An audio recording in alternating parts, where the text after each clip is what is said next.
आज हम बायोलॉजी का एक फर्स्ट पार्ट ले रहे हैं जिसमें मैं आपको बायोलॉजी के 10-12 टॉपिक अभी क्लियर करा रहा हूँ। एक फास्ट रिवीजन।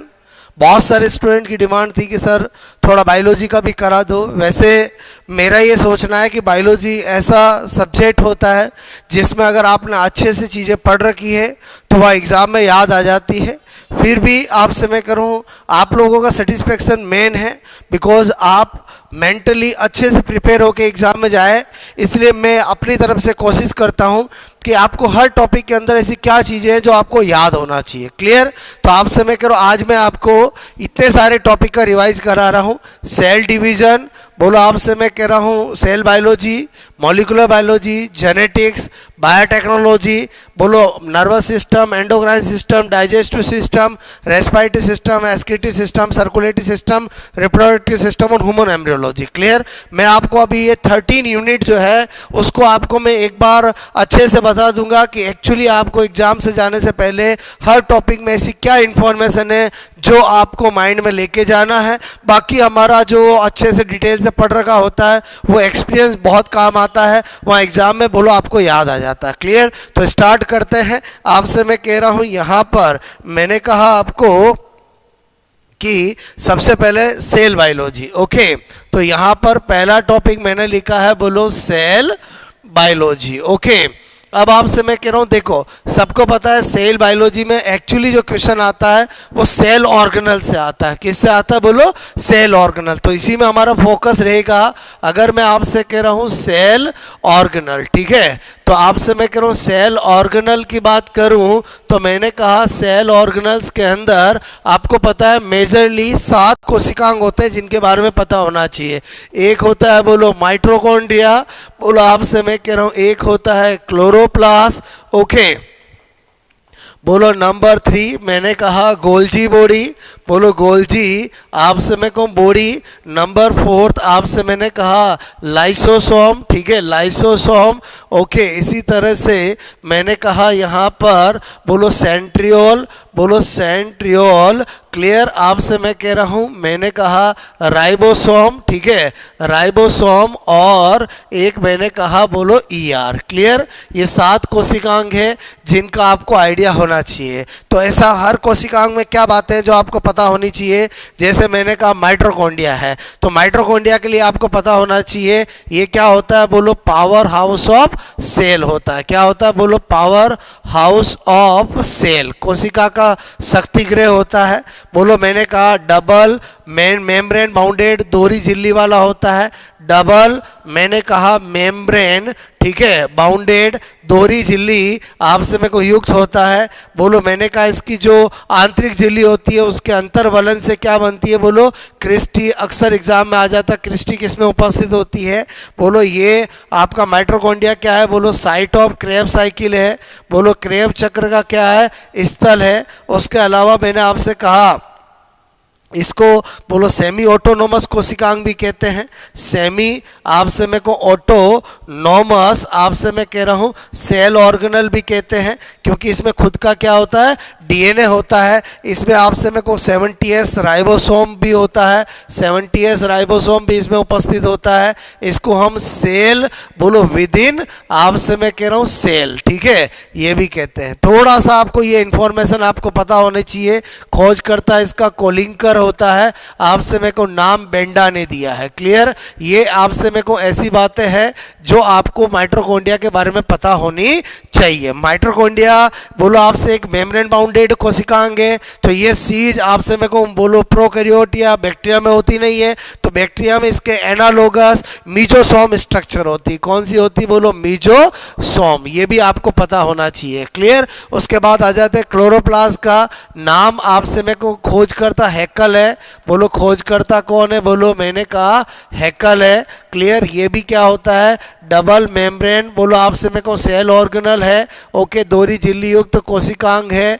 मैंने कहा ये साइट ऑफ फोटोसिंथेसिस है।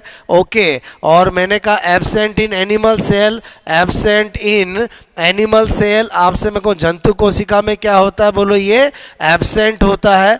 उसके अलावा मैंने आपसे कहा कि आपको क्लोरोप्लास्ट के बारे में पता होना चाहिए कि इसके अंदर एक ग्रेना होती है और एक स्ट्रोमा होती है। जो ग्रेना होती है वो लाइट रिएक्शन का स्थल है और स्ट्रोमा होती है वो डार्क रिएक्शन का स्टेबल है। हायर प्लांट के अंदर इसका शेप ओव्यूल शेप होता है। बाकी आपसे मेरे को लोअर प्लांट जैसे जो आपका मैंने कहा क्लेमाइडोमोनास है उसमें कप शेप होता है बोलो, आपसे में यूलोथ्रिक्स के अंदर गडल से मेकलानुमा होता है, आपसे में कोई स्पाइरोगायरा में स्पाइरल शेप होता है। ऐसी बातें आपको पता होनी चाहिए। ये प्लांट का सबसे बड़ा कोशिकांग है और ये बोलो आपसे जंतु कोशिका का सबसे बड़ा कोशिकांग है। बोलो कैमिलियो गोल्जी ने इसकी खोज की है। कैमिलियो आपसे में को गोल्जी ने इसकी खोज की है। और उसके बाद आपको पता होना चाहिए बहुत सारे नाम वाला बोलो, नाम बहुत नाम इसके आपसे मैं कह रहा हूँ। गोल्जी बॉडी के स्ट्रक्चर के अंदर एक सिस्टर्नी होती है बोलो, आपसे मैं कह रहा हूँ एक ट्यूब्यूल्स होती है और एक क्या होती है बोलो, वेसिकल्स होती है। क्लियर? तो ये थोड़ा इसकी स्ट्रक्चर पता होना चाहिए। और इसका ये जो सिस्टर्नी होती है इसको सिस फेस कहते हैं और इसको क्या कहते हैं बोलो, ट्रांस फेस कहते हैं। क्लियर? और गोल्जी बॉडी एकल झिल्ली युक्त कोशिकांग होता है। आपसे मैं कहूँ क्या होता है बोलो, एकल झिल्ली युक्त आपसे में कोशिकांग। और गोल्जी बॉडी का कार्य जो है बहुत सारे होते हैं जिसमें मेन कार्य गोल्जी बॉडी आपसे मैं कह रहा हूँ बोलो स्पर्मेटिड को स्पर्म में बदलती है। बोलो मैंने कहा स्पर्मेटिड आपसे मैं कह रहा हूँ, मैंने कहा स्पर्मेटिड को किस में बदलती है बोलो, स्पर्म में बदलती है। बोलो आपसे मैं को शुक्राणु के एक्रोसोम का निर्माण, शुक्राणु के एक्रोसोम का निर्माण करती है, सेल प्लेट बनवाती है, आपसे में कोशिका भित्ति के मटेरियल बनवाती है और प्राथमिक लाइसोसोम का निर्माण करती है। लाइसोसोम की बात करें तो वेरी इंपॉर्टेंट आपसे में को एक तो पता होनी चाहिए, डी डवे इसके खोज करता है। इसको हम सुसाइडल बैग बोलो, सुसाइडल बैग आत्मघाती थैली भी कहते हैं। आपसे में को इसमें हाइड्रोलाइटिक एंजाइम इसमें उपस्थित होता है। ये इसका स्पेसिफिक करैक्टर है। और आपसे मैं कह रहा हूँ ये बहुत सारे रूप वाला, बहुत सारे आपसे मैं कहूँ रूप वाला, ठीक है, रूप वाला क्या होता है ये कोशिकांग, यानी पॉलीमॉर्फिक सेल ऑर्गन होता है। प्राथमिक लाइसोसोम, द्वितीयक लाइसोसोम, तृतीयक लाइसोसोम, ऑटोलाइसोसोम। और इसका कार्य क्या होता है कि आपसे पुरानी सेल और पुराने सेल ऑर्गेनल को क्या करता है, नष्ट करने का काम करता है। सेंट्रियोल की बात करें तो पहली बात तो पता होना चाहिए एब्सेंट आपसे मैं कह रहा हूँ इन मैंने कहा प्लांट सेल। क्लियर? दूसरी बात ये क्या होता है, मेम्ब्रेन लेस होता है। बोलो क्या होता है, मेम्ब्रेन लेस होता है। क्लियर? इसकी स्ट्रक्चर जो होती है वो बैलगाड़ी के पहिए जैसी काट बोलो व्हील स्ट्रक्चर होती है। बोलो इसमें माइक्रोट्यूब्यूल की व्यवस्था 9+0 होती है, जिसमें 9 पेरिफेरल और 0 सेंट्रल होती है। जो 9 होती है वो कैसी होती है बोलो, ट्रिपलेट होती है। कार्य इसका क्या है बोलो, कोशिका विभाजन में सहायक। आपसे मैं कहूँ कार्य क्या होता है, हेल्प इन आपसे मैं कहूँ सेल डिवीजन। ओके, उसके बाद बात करते हैं राइबोसोम की। एक तो स्मॉलेस्ट आपसे मैं कह रहा हूँ सेल ऑर्गेनल, बोलो सबसे छोटा ये क्या होता है, कोशिकांग होता है। उसके बाद यूनिवर्सल सेल ऑर्गेनल, बोलो मैंने कहा यूनिवर्सल, ठीक है। यूनिवर्सल इसलिए क्योंकि आपको पता होना चाहिए राइबोसोम प्रोकैरियोट यूकैरियोट दोनों में होता है। बोलो झिल्ली रहित होता है, बोलो झिल्ली रहित मतलब मेम्ब्रेन लेस होता है आपसे मैं कह रहा हूँ।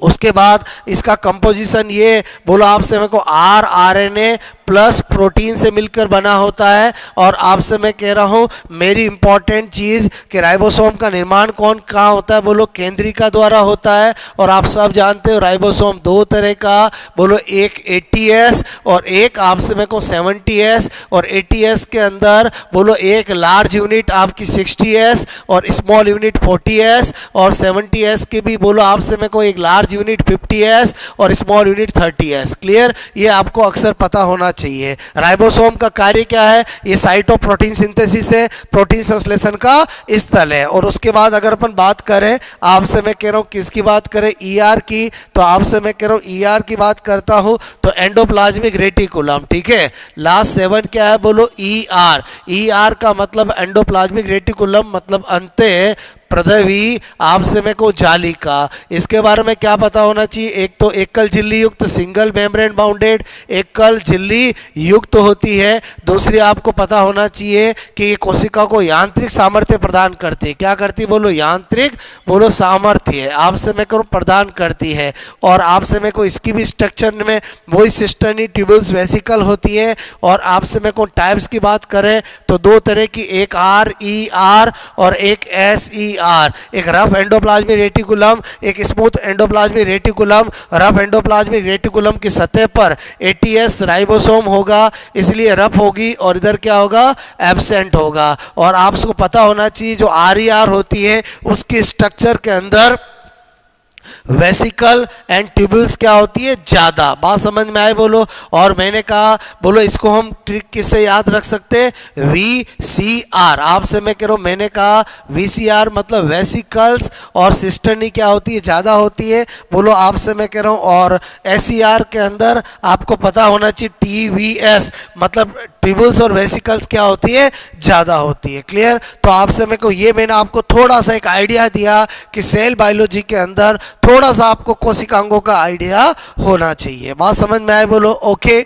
उसके बाद आपसे मैं कह रहा हूं यहां पर मैंने कहा नंबर 2, क्योंकि सेल बायोलॉजी में ज़्यादातर क्वेश्चन ही आपका किसका आता है? कोशिकांगों का आता है। तो कोशिकांगों का एक डिफरेंशिएट माइंड में होना चाहिए। उसके बाद बात करते हैं सेल डिवीजन की। आपसे मैं कहूँ सेल डिवीजन, ठीक है? तो आपको पता होना चाहिए सबसे पहले सेल साइकिल। सेल साइकिल क्या होती है? बोलो इंटरफेज। मैंने कहा interphase plus division phase. Clear? Division आपसे मैं कहूँ फेज, ठीक है? तो आपसे मैं करूँ डिवीजन फेज या बोलो मैंने कहा एम फेज, ठीक है? तो मेरे कहने का मतलब इंटरफेज में 3 होती है, G1 बोलो S और G2। तो इसका मतलब सीक्वेंस क्या हो गई? बोलो सेल साइकिल की तो G1 बोलो S, G2 और M। ये अक्सर आपके एग्जाम में पूछा जाता है, 2 बार सेकंड ग्रेड में पूछा जा चुका है। उसके बाद आपको थोड़ा आइडिया होना चाहिए G1S और G2 का।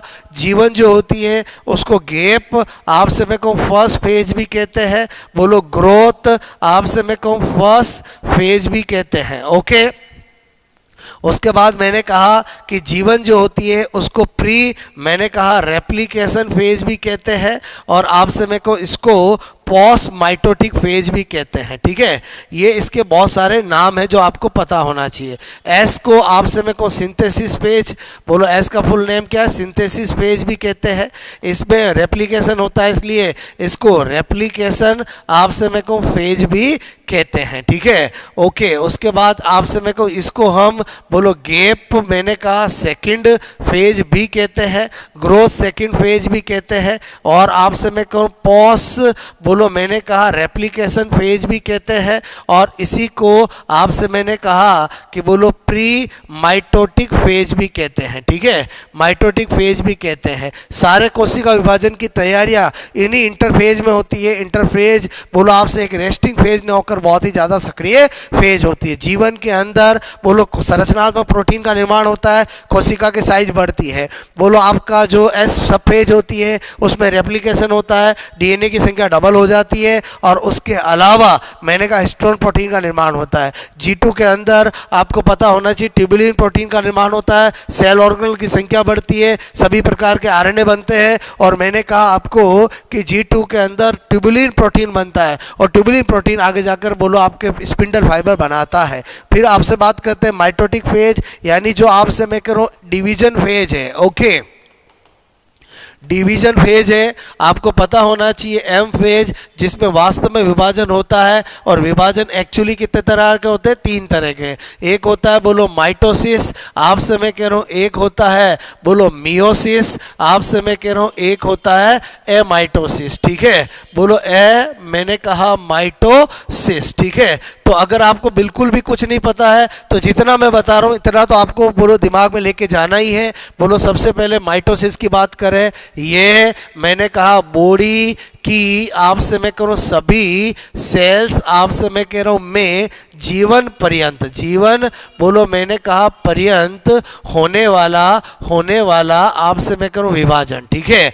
विभाजन मैंने कहा होता है। ओके, और इसकी बात करें मियोसिस की, यह है ओनली मैंने कहा रिप्रोडक्टिव सेल्स, जनन कोशिका, ठीक है, जनन आपसे कोशिका मतलब रिप्रो मैंने कहा डक्टिव बोलो सेल्स, ठीक है, बोले तो आपसे मैं करूं टेस्टिस एंड ओवेरी, ठीक है, में ही होने वाला विभाजन है। और एमाइटोसिस प्रोकैरियोट का विभाजन है, आपसे मैं करूं ये प्रिमिटिव, आपसे मैं कहूँ प्रिमिटिव आदिम, मैंने कहा आदिम, ठीक है, बोलो तथा मैंने कहा प्रोकैरियोटिक, आपसे मैं कहूँ डिवीजन है, ठीक है। उसके अलावा आपको क्या बात पता होनी चाहिए, जो माइटोसिस होता है, बात समझ में आए, बोलो कोई विभिन्नता उत्पन्न नहीं, कोई मैंने कहा विभिन्नताएं, ठीक है, उत्पन्न आपसे मैं को नहीं, जबकि इसमें क्या होता है बोलो क्रॉसिंग ओवर होता है, इसलिए विभिन्नताएं आपसे मैं को उत्पन्न, ठीक है,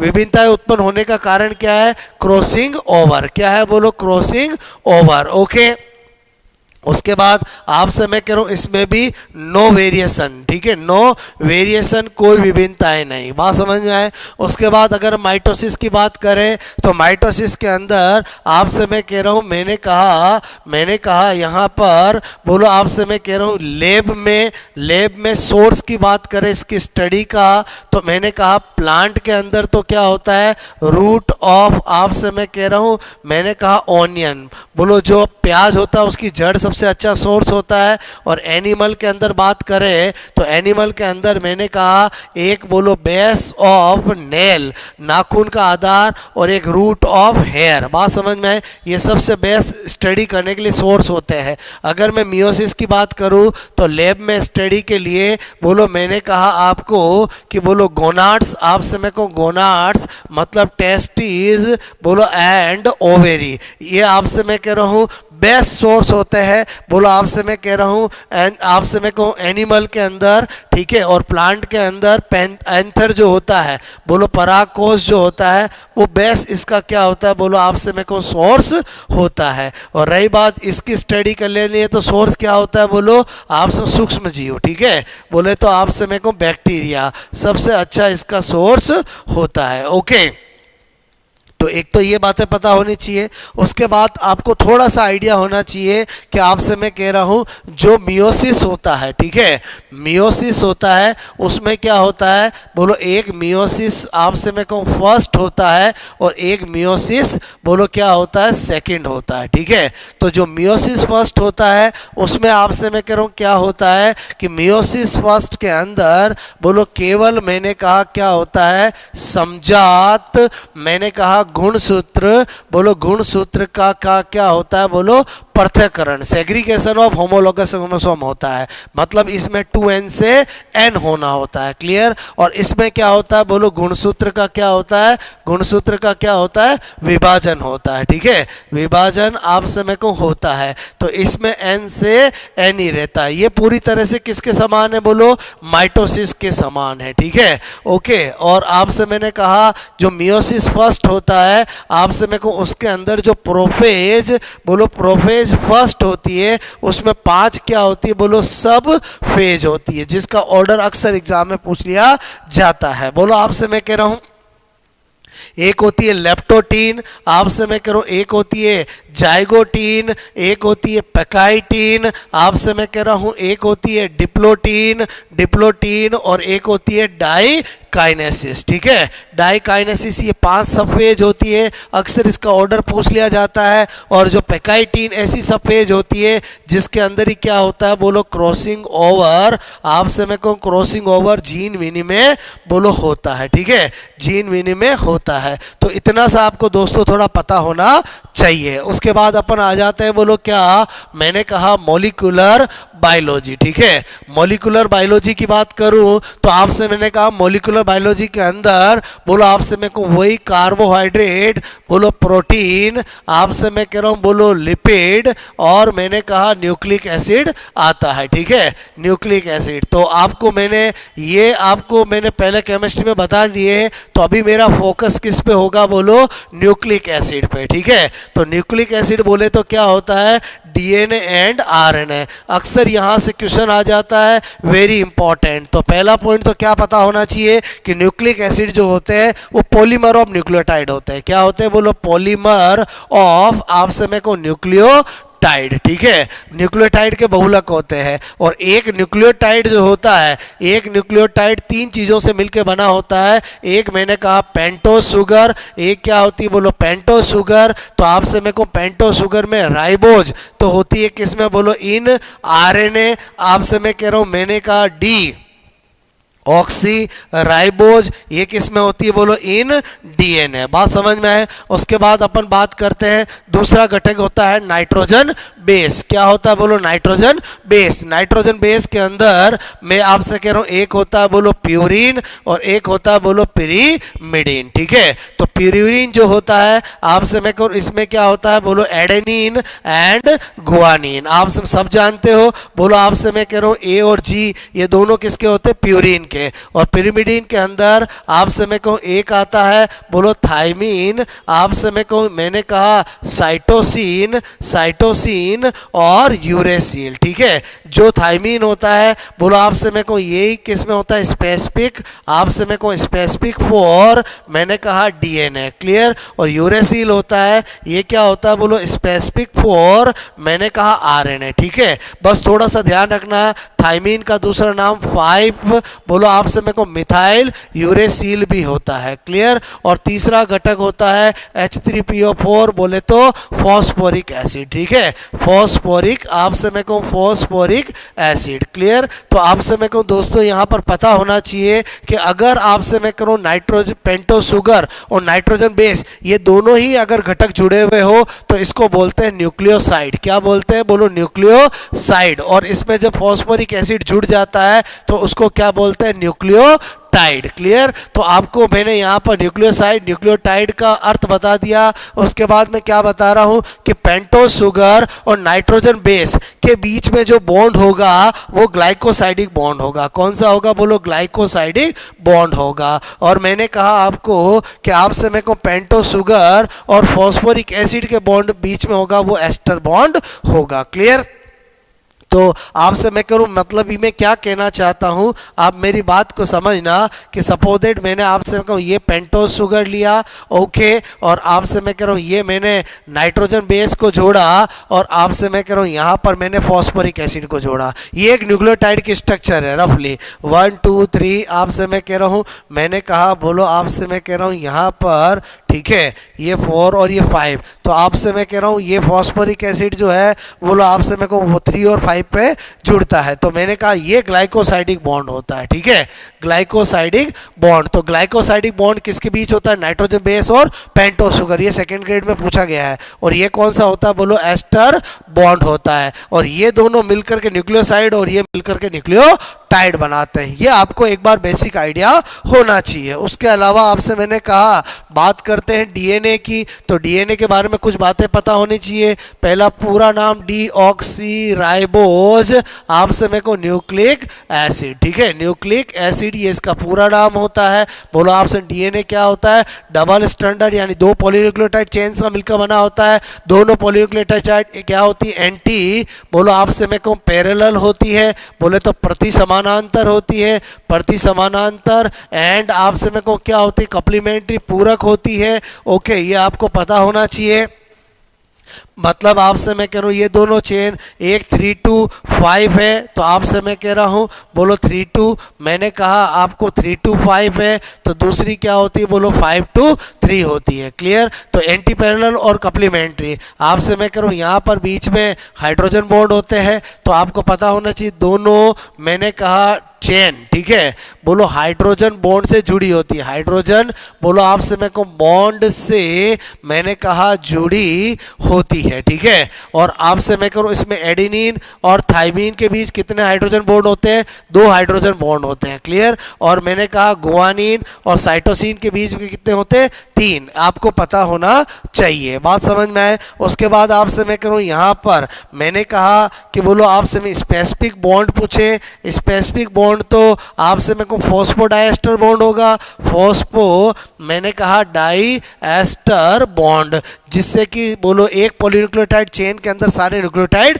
जुड़े होंगे। इसकी जो दिशा होती है वो एक चेन के अंदर अगर 5 to 3 है तो आपसे मेरे को दूसरी चेन के अंदर बोलो आपसे क्या होगी, बोलो 3 to 5 होगी। ओके, उसके बाद मैंने कहा कि हमारा जो डीएनए होता है वो केंद्रकीय डीएनए, न्यूक्लियस। मैंने कहा डीएनए की बात करूं तो न्यूक्लियस डीएनए कैसा होता है, लीनियर होता है। लेकिन मैंने कहा बोलो आपको अगर मैं आपसे कहूं बात करूं साइटोप्लाज्मिक, बोलो साइटोप्लाज्मिक डीएनए की बात करूं, साइटोप्लाज्मिक डीएनए का मतलब हुआ माइटोकॉन्ड्रिया एंड क्लोरोप्लास्ट। क्लियर। और उसके अलावा मैंने कहा प्रोकैरियोटिक, आपसे मैं को डीएनए की बात करूं तो ये जो होता है वो क्या होता है, बोलो सर्कुलर होता है। क्लियर। तो मैंने कहा थोड़ा सा आपको ये पता होना चाहिए। इसके अलावा लीनियर के साथ साथ ये 80 टाइप का होता है, आपसे मैं करूं, और सर्कुलर के साथ साथ ये जीसी टाइप का होता है। मतलब इसमें एडेनिन थाइमिन ज़्यादा होता है, इसमें ग्वानिन साइटोसिन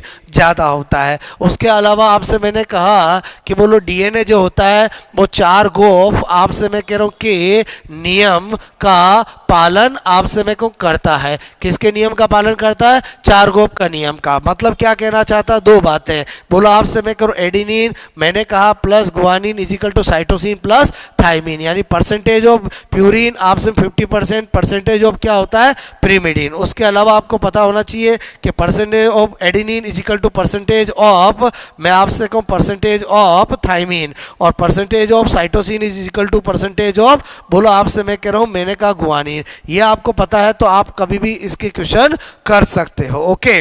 उसके अलावा मैंने आपसे कहा कि आपको क्या पता होना चाहिए, आपसे मैं कहूँ बेस रेशियो का फॉर्मूला पता होना चाहिए, ए प्लस टी, आपसे मैं करूँ A plus T divide by G plus C. ये क्या होता है, क्षार अनुपात होता है। क्लियर। ओके। जो यूकैरियोट का 1 से ज़्यादा होता है, प्रोकैरियोट का कम होता है। उसके अलावा डीएनए आपसे मैं कह रहा हूँ कि डबल आपसे मैं कहूँ हेलिक्स, डबल आपसे मैं कहूँ डबल हेलिक्स स्ट्रक्चर के बारे में आपको थोड़ा आइडिया होना चाहिए। जो किसने दी है, बोलो वॉटसन और क्रिक ने दी है। क्लियर।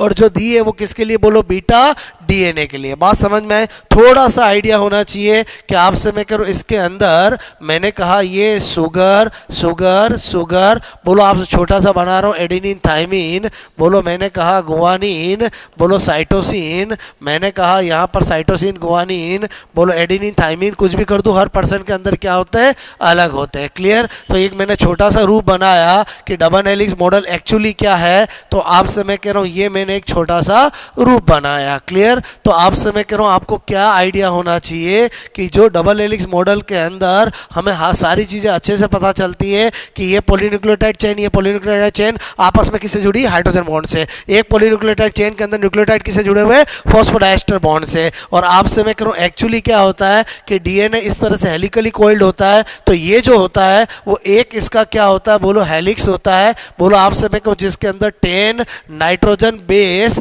क्या होते हैं, बोलो पेयर होते हैं, जिसकी लेंथ 34 एंगस्ट्रॉन होती है। तो इमेजिन करो ये मैंने आपको बताया 34 एंगस्ट्रॉन लेंथ है, हेलिक्स लेंथ। इसमें बोलो अभी मैंने 4 बनाए, बाकी 10 होते हैं, तो ये दोनों के बीच की कितनी हो जाएगी, 344 एंगस्ट्रॉन हो जाएगी। और डीएनए का व्यास जो होता है वो 20 एंगस्ट्रॉन होता है। ये डायमीटर ऑफ डीएनए, ये आपसे मैं कहूँ थोड़े से डाटा आपको पता होना चाहिए। और sugar to sugar distance 11.1 angstrom होती है। बात समझ में आई, बोलो। उसके अलावा मैंने कहा 9 पॉइंट क्या पता होना चाहिए, रेप्लिकेशन आपसे मैं कह रहा हूं of DNA. Replication of DNA में क्या क्या बातें पता होनी चाहिए, एक तो आपसे मैं कह रहा हूं किस मेथड से होता है, सेमी कंजर्वेटिव मेथड। किससे होता है, बोलो सेमी कंजर्वेटिव आपसे मैं को मेथड, हिंदी में बोलते हैं अर्ध संरक्षी विधि। कौन सी, बोलो अर्ध संरक्षी विधि। उसके अलावा आपको क्या पता होना चाहिए कि बोलो बाई डायरेक्शनल होता है। क्या होता है, बोलो बाई डायरेक्शनल होता है। ठीक है। तीसरा मैंने कहा नई चेन आपसे मैं कह रहा हूं का निर्माण, आपसे मैं को निर्माण हमेशा हमेशा बोलो 5 to 3 दिशा में आपसे मैं कहूँ दिशा में होता है। क्लियर। और सेमी कंजर्वेटिव मेथड का मतलब क्या है कि ये पेरेंटल डीएनए है, तो आपसे मैं कहूँ एक चेन तो पेरेंटल होगी और एक चेन कौन सी बनेगी, बोलो नई चेन बनेगी। इसलिए सेमी कंजर्वेटिव मेथड को हाफ आपसे मैं कहूँ ओल्ड, हाफ मैंने कहा न्यू, मैंने कहा चेन मेथड भी कहते हैं। ओके, यहाँ पर एंजाइम आपका डीएनए पॉलीमरेज काम आता है। कौन आता है? डीएनए पॉलीमरेज आता है। क्लियर? और आप समय को एक्चुअली इसमें क्या होता है कि पहले खुलना होता है, अनजंपिंग होता है, फिर नई चेन बनती है। सपोज दैट ये 3 to 5 है और आपसे मैं कह रहा हूँ, मैंने कहा ये 5 to 3 है, तो एक चेन कंटिन्यूअस बनती है। बोलो आपसे मैं करूँ जिसको हम सतत चेन, बोलो क्या कहते हैं? सतत श्रृंखला कहते हैं। बात समझ में आए? बोलो ओके। आपसे मैं कहूँ जिसको हम लीडिंग चेन भी कहते हैं। ओके, और एक मैंने कहा बोलो यहाँ पर इस तरह से असतत बनती है जिसको हम लेगिंग चेन, बोलो क्या कहते हैं? लेगिंग चेन भी कहते हैं। और इन खंडों को क्या कहते हैं? ओका जाकी आपसे मैं कहूँ खंड, ठीक है, जिनको बाद में लाइगेज एंजाइम द्वारा जोड़ा जाता है। किस एंजाइम द्वारा? लाइगेज एंजाइम द्वारा। इस तरह से आपने देखा एक चेन इधर से बनेगी, एक इधर से बनेगी, तो इसको हम क्या बोलते हैं? Di directional. क्लियर? बात समझ में आई होगी। उसके बाद एक मैंने लास्ट आपको बात बता रहा हूँ कि जो डीएनए होता है, आपसे मैं कह रहा हूँ डीएनए, बोलो आपसे मैं कह रहा हूँ से डीएनए बनना तो क्या कहलाता है? रेप्लिकेशन, ठीक है। लेकिन डीएनए से बोलो एमआरएनए बनना क्या कहलाता है? बोलो ट्रांस आपसे में को क्रिप्शन कहलाता है। क्या कहलाता है? ट्रांसक्रिप्शन। अब हम जानते हैं आरएनए सिंगल स्टैंडर्ड होता है, डीएनए डबल स्टैंडर्ड होता है। तो एक्चुअली क्या होता है कि डीएनए, बोलो आपसे मैं कह रहा हूँ कि दोनों चेन में से, बोलो मैंने कहा जो आपकी जो आपसे मैंने कहा मास्टर स्ट्रैंड होती है, सेंस स्ट्रैंड होती है, उसी से बोलो क्या बनता है? और ये नॉन सेंस स्ट्रैंड, ठीक है, उसी से क्या बनता है? बोलो आपसे में को एमआरएनए बनता है, ठीक है। अगर ये मास्टर स्ट्रैंड है, बोलो मास्टर आप समय को श्रृंखला है, चेन है, आप समय को इससे बनेगा, तो मैंने कहा ये 3 to 5 है, ये बोलो आप समय करो 3 to 5 है, और नई चेन हमेशा हमेशा क्या बनेगी? 5 to 3। पूरी मोलिकुलर बायोलॉजी में ध्यान रखो, नई चेन हमेशा 5 to 3 बनती है। बस ध्यान क्या रखना, यहाँ एडिनिन है तो इसका कप्लीमेंट्री कौन होता है? बोलो थाइमिन, तो कि थाइमिन की जगह इसमें क्या होता है? यूरेसिल। ये ग्वानिन है तो यहाँ पर क्या आएगा? साइटोसिन। ये ग्वानिन है तो यहाँ से क्या आएगा? साइटोसिन। एडिनिन का क्या होता है? बोलो थाइमिन। थाइमिन की जगह यहाँ पर क्या होता है? यूरेसिल। तो कभी भी आपको ये दे रखा हो तो ये आप बना सकते हो। आई होप आपको मेरी बात समझ में आई होगी।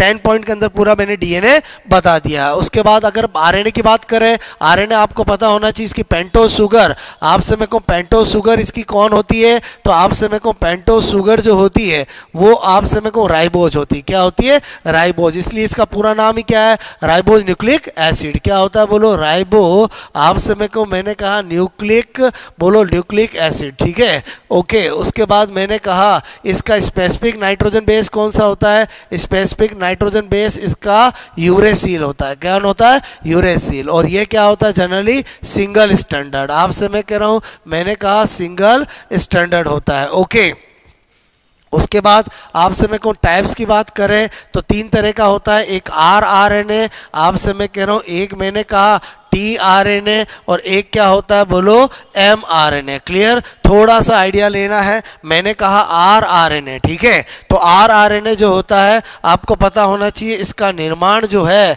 वो किसके द्वारा होता है? केंद्रिका द्वारा। किसके द्वारा? केंद्रिका द्वारा। आपसे मैं को इसका निर्माण बोलो क्रोमेटीन के आपसे मैं को हीट्रोक्रोमेटीन भाग से, हीट्रो मैंने कहा क्रोमेटीन बोलो भाग से, और इसका किससे होता है?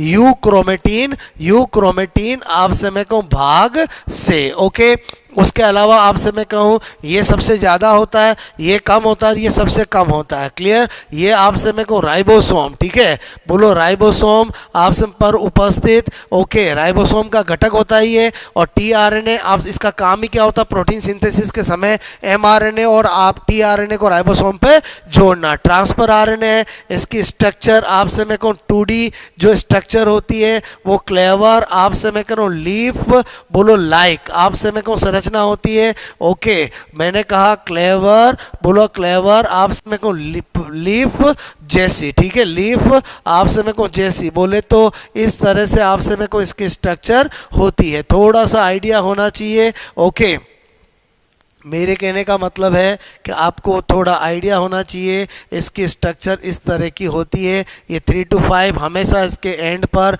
एडेनिन और गुआनिन यानी कोई भी आरएनए हो सिंगल स्टैंडर्ड है, 2 एंड होंगे, एक पे एडेनिन और एक पर गुआनिन होते हैं, 3 इसमें लूप होते हैं और इस लूप के अंदर बोलो आपका एंटीकोडॉन उपस्थित होता है। तो कभी भी आपको पूछा जाए एंटीकोडॉन किस में होता है, टीआरएन में। काम क्या है, ट्रांसफर आरएनए बोलो प्रोटीन सिंथेसिस के समय बोलो आपसे मेरे को साइटोप्लाज्म से बोलो एक्टिवेटेड एमिनो एसिड को राइबोसोम की बड़ी लार्ज इकाई पर ट्रांसफर करना। एमआरएनए की सबसे मेन खासियत क्या है, ये आपसे मैं कह रहा हूँ क्या होता है, लॉन्गेस्ट आपसे मेरे को आरएनए होता है, मोस्ट अनस्टेबल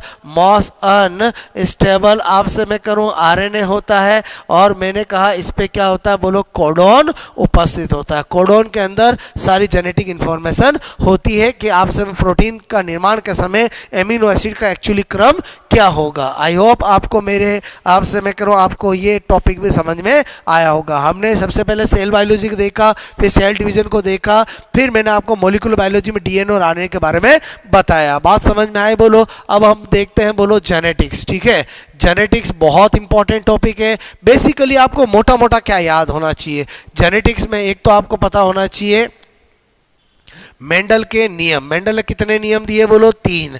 एक दिया बोलो आपसे मैं कहूँ प्रभाविता का नियम, लॉ ऑफ डोमिनेंस प्रभाविता का नियम। ठीक है, आपसे मैं कह रहा हूँ एक दिया पृथक्करण का नियम, पृथक्करण का नियम आपसे मैं कह रहा हूँ, या जिसको हम बोलते हैं युग्मकों, आपसे मैं कहूँ युग्मकों की शुद्धता। ठीक है, बोलो शुद्धता का नियम। और एक दिया आपसे मैं कह रहा हूँ स्वतंत्र बोलो अपव्यूहन, आपसे मैं कहूँ अपव्यूहन का नियम। क्लियर, बोले तो law of dominancy, law of segregation या law of purity of gamete और आपसे law of independent of assortment. Clear, तो आपको प्रभाविता का नियम आपसे मैं करूँ उसको मेंडल अपने एक संकर मोनो आपसे मैं कहूँ हाइब्रिड बोलो क्रॉस। ठीक है, मोनो हाइब्रिड क्रॉस की F1 PD से ही क्या करता है, एक्सप्लेन करता है। बोलो आपसे मैं कह रहा हूँ जो आपका पृथक्करण का नियम है उसको मोनो हाइब्रिड आपसे मैं कह रहा हूँ क्रॉस, ठीक है, कि बोलो F2 PD से क्या करता है बोलो एक्सप्लेन करता है। जबकि स्वतंत्र अपव्ययन का नियम है, इसका आपसे मैं कहूँ एक्सप्लेनेशन जो है वो आपसे मैं कहूँ एक्सप्लेन बाय आपसे मैं कहूँ डाई हाइब्रिड क्रॉस। ठीक है, डाई हाइब्रिड आपसे मैं करूँ डाई हाइब्रिड क्रॉस। ओके, तो एक तो आपको थोड़ा ये आइडिया होना चाहिए। उसके अलावा मेंडल ने किस प्लांट को चुना, आपसे मैं कह रहा हूँ तो मटर को चुना, उद्यान मटर। ठीक है, बोलो मैंने कहा गार्डन पी उद्यान मटर को चुना, पाइसम सटाइवम इसका नाम होता है, जिसके अंदर 7 विपरीत आपसे 7 जोड़ी आपसे मैं कहूँ 7 पेयर विपरीत आपसे मैं कहूँ विभेद वाले आपसे मैं कहूँ लक्षण बोलो लिए इसने। ओके, उसके अलावा इसकी जो टेक्निक थी, तकनीक आपसे में 2 फेमस तकनीक है, एक है इमेस्कुलेशन, इमेस्कू आपसे मैं कहूँ लेसन। ठीक है, और एक है बोलो बेगिंग। ठीक है, थैली बांधना। ये इमेस्कुलेशन जो है वो अवांछित आपसे मैं कह रहा हूँ बोलो मैंने कहा स्वयं परागण को रोकने के लिए करता था, बेगिंग अवांछित पर परागण को क्रॉस पोलिनेशन को रोकने के लिए करता था। बात समझ में है। ओके, मेंडल आपसे मैं कह रहा हूँ ने 1 या 2 पीढ़ी तक ही बोलो आपसे मैं कह रहा हूँ और 1 या 2 लक्षणों को लेकर ही अध्ययन करता था। तो बोलो आपसे मैं कहूँ आपको इसके बारे में एक मोनो हाइब्रिड आपसे मैं कह रहा हूँ क्रॉस के बारे में पता होना चाहिए। मोनो हाइब्रिड क्रॉस का फिनोटाइपिक आपसे मैं कहूँ रेशियो बोलो आपको पता होना चाहिए क्या होता है 3:1। और मैंने कहा जीनो बोलो टाइपिक आपसे मैं कहूँ जीनोटाइपिक बोलो रेशियो मैंने कहा क्या होता है बोलो 1:2:1। आपको पता होना चाहिए फिनोटाइपिक रेशियो होता है, उसी को मेंडेलियन अनुपात भी कहते हैं। बोलो क्या कहते हैं, मेंडेलियन अनुपात भी कहते हैं। क्लियर, और आपसे मैं कह रहा हूँ इसी को आधारभूत फंडामेंटल रेशियो भी कहते हैं। और जो जीनोटाइपिक रेशियो होता है उसको वास्तविक अनुपात आपसे मैं कहूँ या मैंने कहा आपको रियल रेशियो भी कहते हैं। Clear, okay. उसके बाद मैंने कहा डाई हाइब्रिड क्रॉस के अंदर बोलो आपसे मैं कह रहा हूँ आपको क्या पता होना चाहिए कि एक तो फिनोटाइपिक बोलो वही मैंने कहा फिनोटाइपिक रेशियो जो होता है वो क्या होता है बोलो 9 3 3 1। क्लियर? आपसे मैं कह रहा हूँ, मेरे कहने का मतलब 9 का मतलब दोनों डोमिनेंट, एक का मतलब इसमें बोलो डोमिनेंट रिसेसिव, रिसेसिव डोमिनेंट, और मैंने कहा रिसेसिव रिसेसिव। क्लियर? दो करेक्टर। और जीनोटाइप की बात करूँ तो जीनोटाइप आपसे मैं कह रहा हूँ, टाइपिक रेशियो की बात करें तो आपसे मैं कह रहा हूँ इसी का 9 का क्या बनता है बोलो, मैंने कहा यहाँ पर, ठीक है, बोलो आपसे मैं 1, बोलो 2 2 4। क्लियर? 3 का क्या बनता है 1 2, और मैंने कहा अगेन 3 का क्या बनता है 1 2, और 1 का 1। क्लियर? तो आपको ये 1 2 2 4 1 2 1 2 1 ये आपको आइडिया होना चाहिए। उसके अलावा मैंने कहा आपको, मैंने कहा क्या आइडिया होना चाहिए, एक मैंने कहा बैक क्रॉस। ठीक है, बोलो बैक क्रॉस का आइडिया होना चाहिए। अक्सर क्वेश्चन आ जाता है संकर पूर्वज आपसे मैं कहूँ क्रॉस। क्लियर? और इसमें आपको पता होना चाहिए, जैसे ये टी टी है और ये टी टी है, बोलो इसका जो F1 आपका संकर बनेगा, F1 संकर बनेगा अगर मैं इसका पेरेंट प्रभावी, ये प्रभावी पैतृक है, प्रभावी पैतृक के साथ करा देता हूं तो इसको आउट क्रॉस कहते हैं।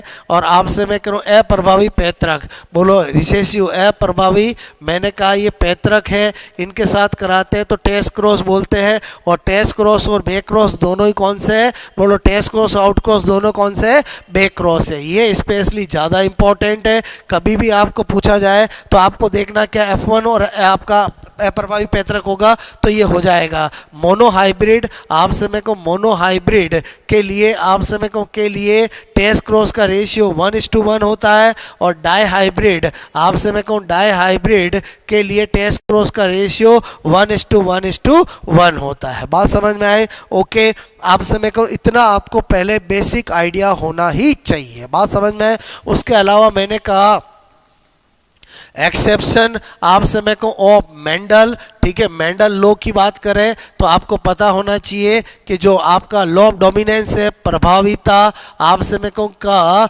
नियम, इसके बोलो दो अपवाद है। एक है आपसे मैं कहूँ इनकम्प्लीट डोमिनेंस, अपूर्ण प्रभाविता, बोलो अपूर्ण मैंने कहा प्रभाविता, इनकम्प्लीट डोमिनेंस, और एक क्या होता है सह प्रभाविता, कोडोमिनेंस। ठीक है, आपसे मैं कह रहा हूं, मैंने कहा बोलो पशुओं आपसे मैं कह रहा हूं कि बोलो त्वचा के बालों, आपसे मैं कहूँ त्वचा का बोलो के बालों का क्या होना, बोलो चित कबरा। ठीक है, चित कबरा आपसे मैं कहूँ रोन, ये इसका एग्जाम्पल है। इसके अलावा AB ब्लड ग्रुप जो है वो भी किसका, कोडोमिनेंस का। सह प्रभाविता मतलब क्या होता है, को मैंने कहा को डोमिनेंस। ठीक है, उसके अलावा मैंने कहा जो इनकम्प्लीट डोमिनेंस है, इनकम्प्लीट आपसे मैं कहूँ डोमिनेंस जो है उसका सबसे बेस्ट एग्जाम्पल है मीराबिलिस जाला, जिसमें लाल पुष्प का रंग जो होता है सफेद पे, बोलो क्या होता है, अपूर्ण रूप से प्रभावी होता है। और आपसे मैं को F1 PD के अंदर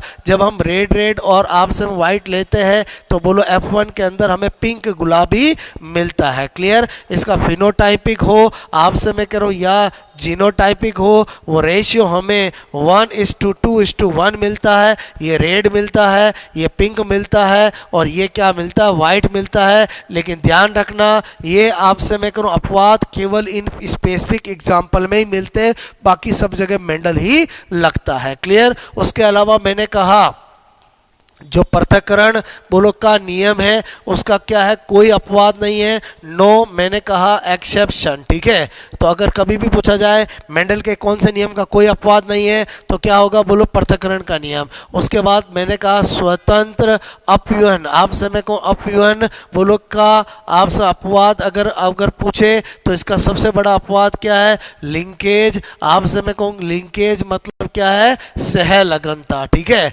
सहलगनता लक्षणों की मिलती जुलती मिली जुली वंशागति, ये सबसे ज्यादा बड़ा इसका अपवाद है। क्लियर? उसके बाद आपसे मैंने कहा थोड़ा सा आपको क्या आइडिया होना चाहिए, सेक्स लिंकेज आपसे मैं कह रहा हूं का आइडिया होना चाहिए। बोलो आपसे सेक्स लिंकेज में भी क्या, एक एक्स सेक्स आपसे मैं कहूँ लिंकेज और एक वाई सेक्स लिंकेज। वाई मैंने कहा sex linkage, x sex linkage किसको बोलेंगे, अगर से लगने वाली जो जीन है वो एक्स क्रोमोसोम पे होगी। इसका मतलब इसकी जो आप समय को ये बाई पेरेंटल होता है, बोलो इसकी वंशागति कैसी होती है, बोलो मैंने कहा बाई पेरेंटल, बोलो बाई, मैंने कहा पेरेंटल, ओके। जबकि इसकी क्या होती है, बोलो यूनी पेरेंटल, क्योंकि आप समय को यूनी पेरेंटल, ये तो केवल मेल में ही होता है, ओके। मैंने कहा बोलो आपसे लक्षणों की जीन कहाँ पर होती है, एक्स क्रोमोसोम पर, इस पे वाई क्रोमोसोम पर। एग्जाम्पल देखे तो मैंने कहा ड्रोसोफिला, आप समय को ड्रोसोफिला में आई कलर, आंख का रंग, बोलो एक्स एक्स क्रोमोसोम का एक्स एक्स लिंकेज का एग्जाम्पल है।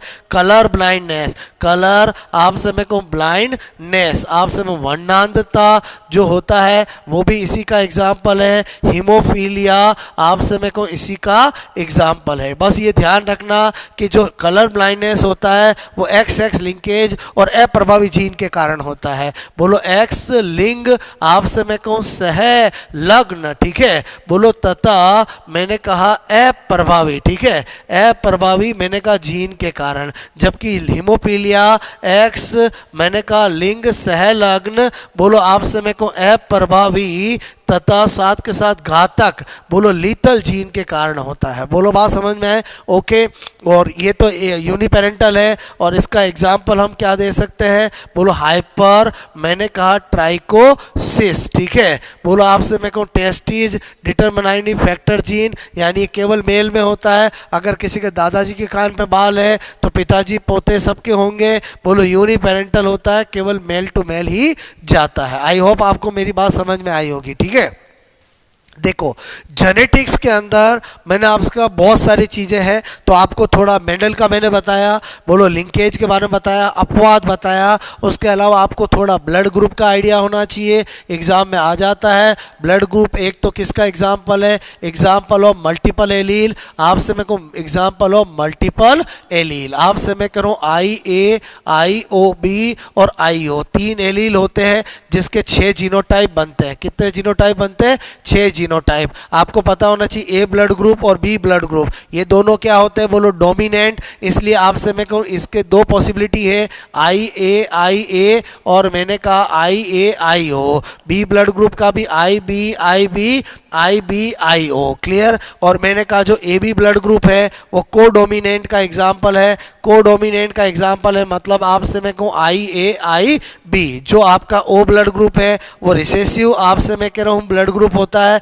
जिसका एक ही पॉसिबिलिटी है IO। तो सबसे पहली बात तो ये पता होना चाहिए कि ब्लड ग्रुप एक बहुयुग्म विकल्पी, मल्टीपल यौगिक का मतलब होता है बहु आपसे मैं को युग्म विकल्पी, आपसे मैं को उसका उदाहरण है। और उसके बाद आपको पता होना चाहिए इसके कितने जीनोटाइप है, बोलो 6 जीनोटाइप है। AB ब्लड ग्रुप डोमिनेंट होते हैं, A और B ब्लड ग्रुप प्रभावी होते हैं, बोलो आपसे मैं करूँ AB ब्लड ग्रुप से प्रभावी होता है, और आपसे O ब्लड ग्रुप जो है वो क्या होता है, बोलो अप्रभावी होता है, क्लियर, ओके। तो आपको ये थोड़ा आइडिया होना चाहिए। बोलो आपसे मैं कह रहा हूँ जो O ब्लड ग्रुप होता है वो सार्वत्रिक क्या होता है, बोलो मैंने कहा सार्वत्रिक, बोलो दाता यूनिवर्सल डोनर होता है, बोलो यूनिवर्सल क्या होता है, डोनर, सभी को दे सकता है। और AB जो होता है वो सार्वत्रिक, बोलो ग्राही होता है। सार्वत्रिक क्या होता है, ग्राही। यूनिवर्सल क्या होता है, बोलो एक्सेप्टर होता है। बात समझ में आए, बोलो बिकॉज इसके पास आपसे मैं करूँ कोई,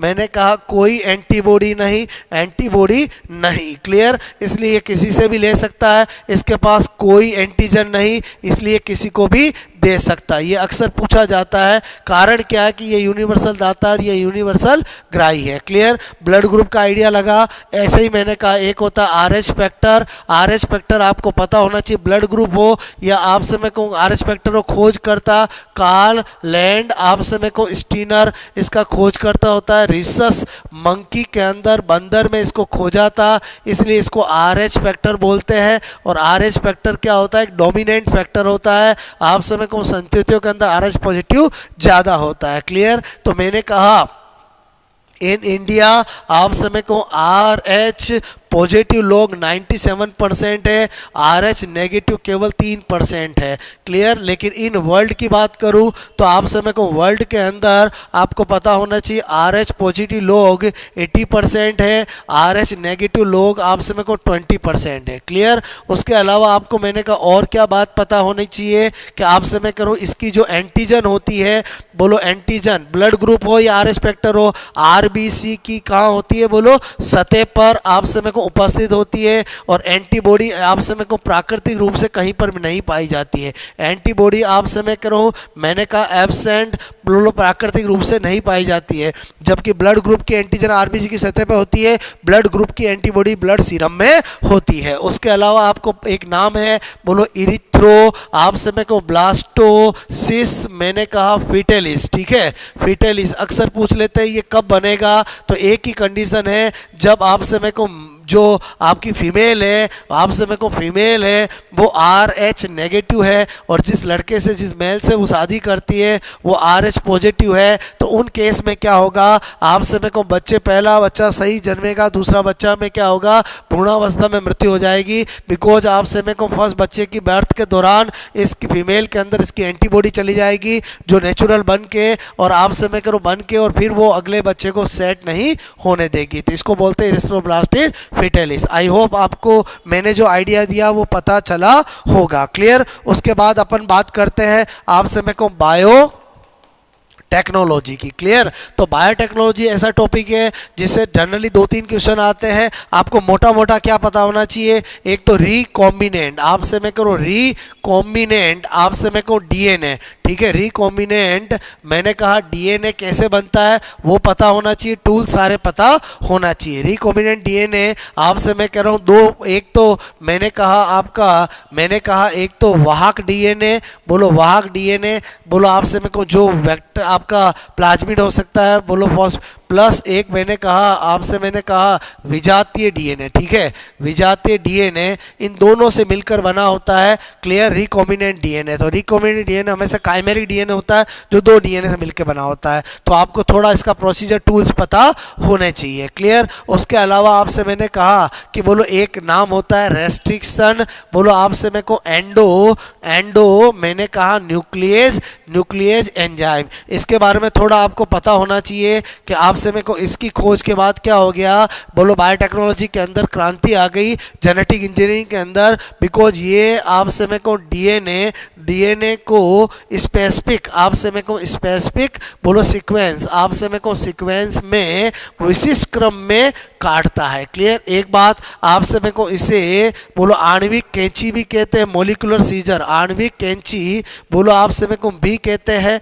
एग्जाम्पल की बात करूं तो बहुत सारे होते हैं, जैसे मैंने इको RI लिखा, बोलो मैंने हिंड बोलो थर्ड लिखा, और भी होते हैं। तो आपको ध्यान रखना है इनके नाम के अंदर जो पहला वर्ड होता है वो जिस ऑर्गेनिज्म से इनको निकाला गया है उसके जीनस को शो करता है, और उसके बाद का जो वर्ड होता है वो उसके स्पीसीज को शो करता है, जैसे इस्रेशिया कोलाई। बात समझ में आए, बोलो ओके।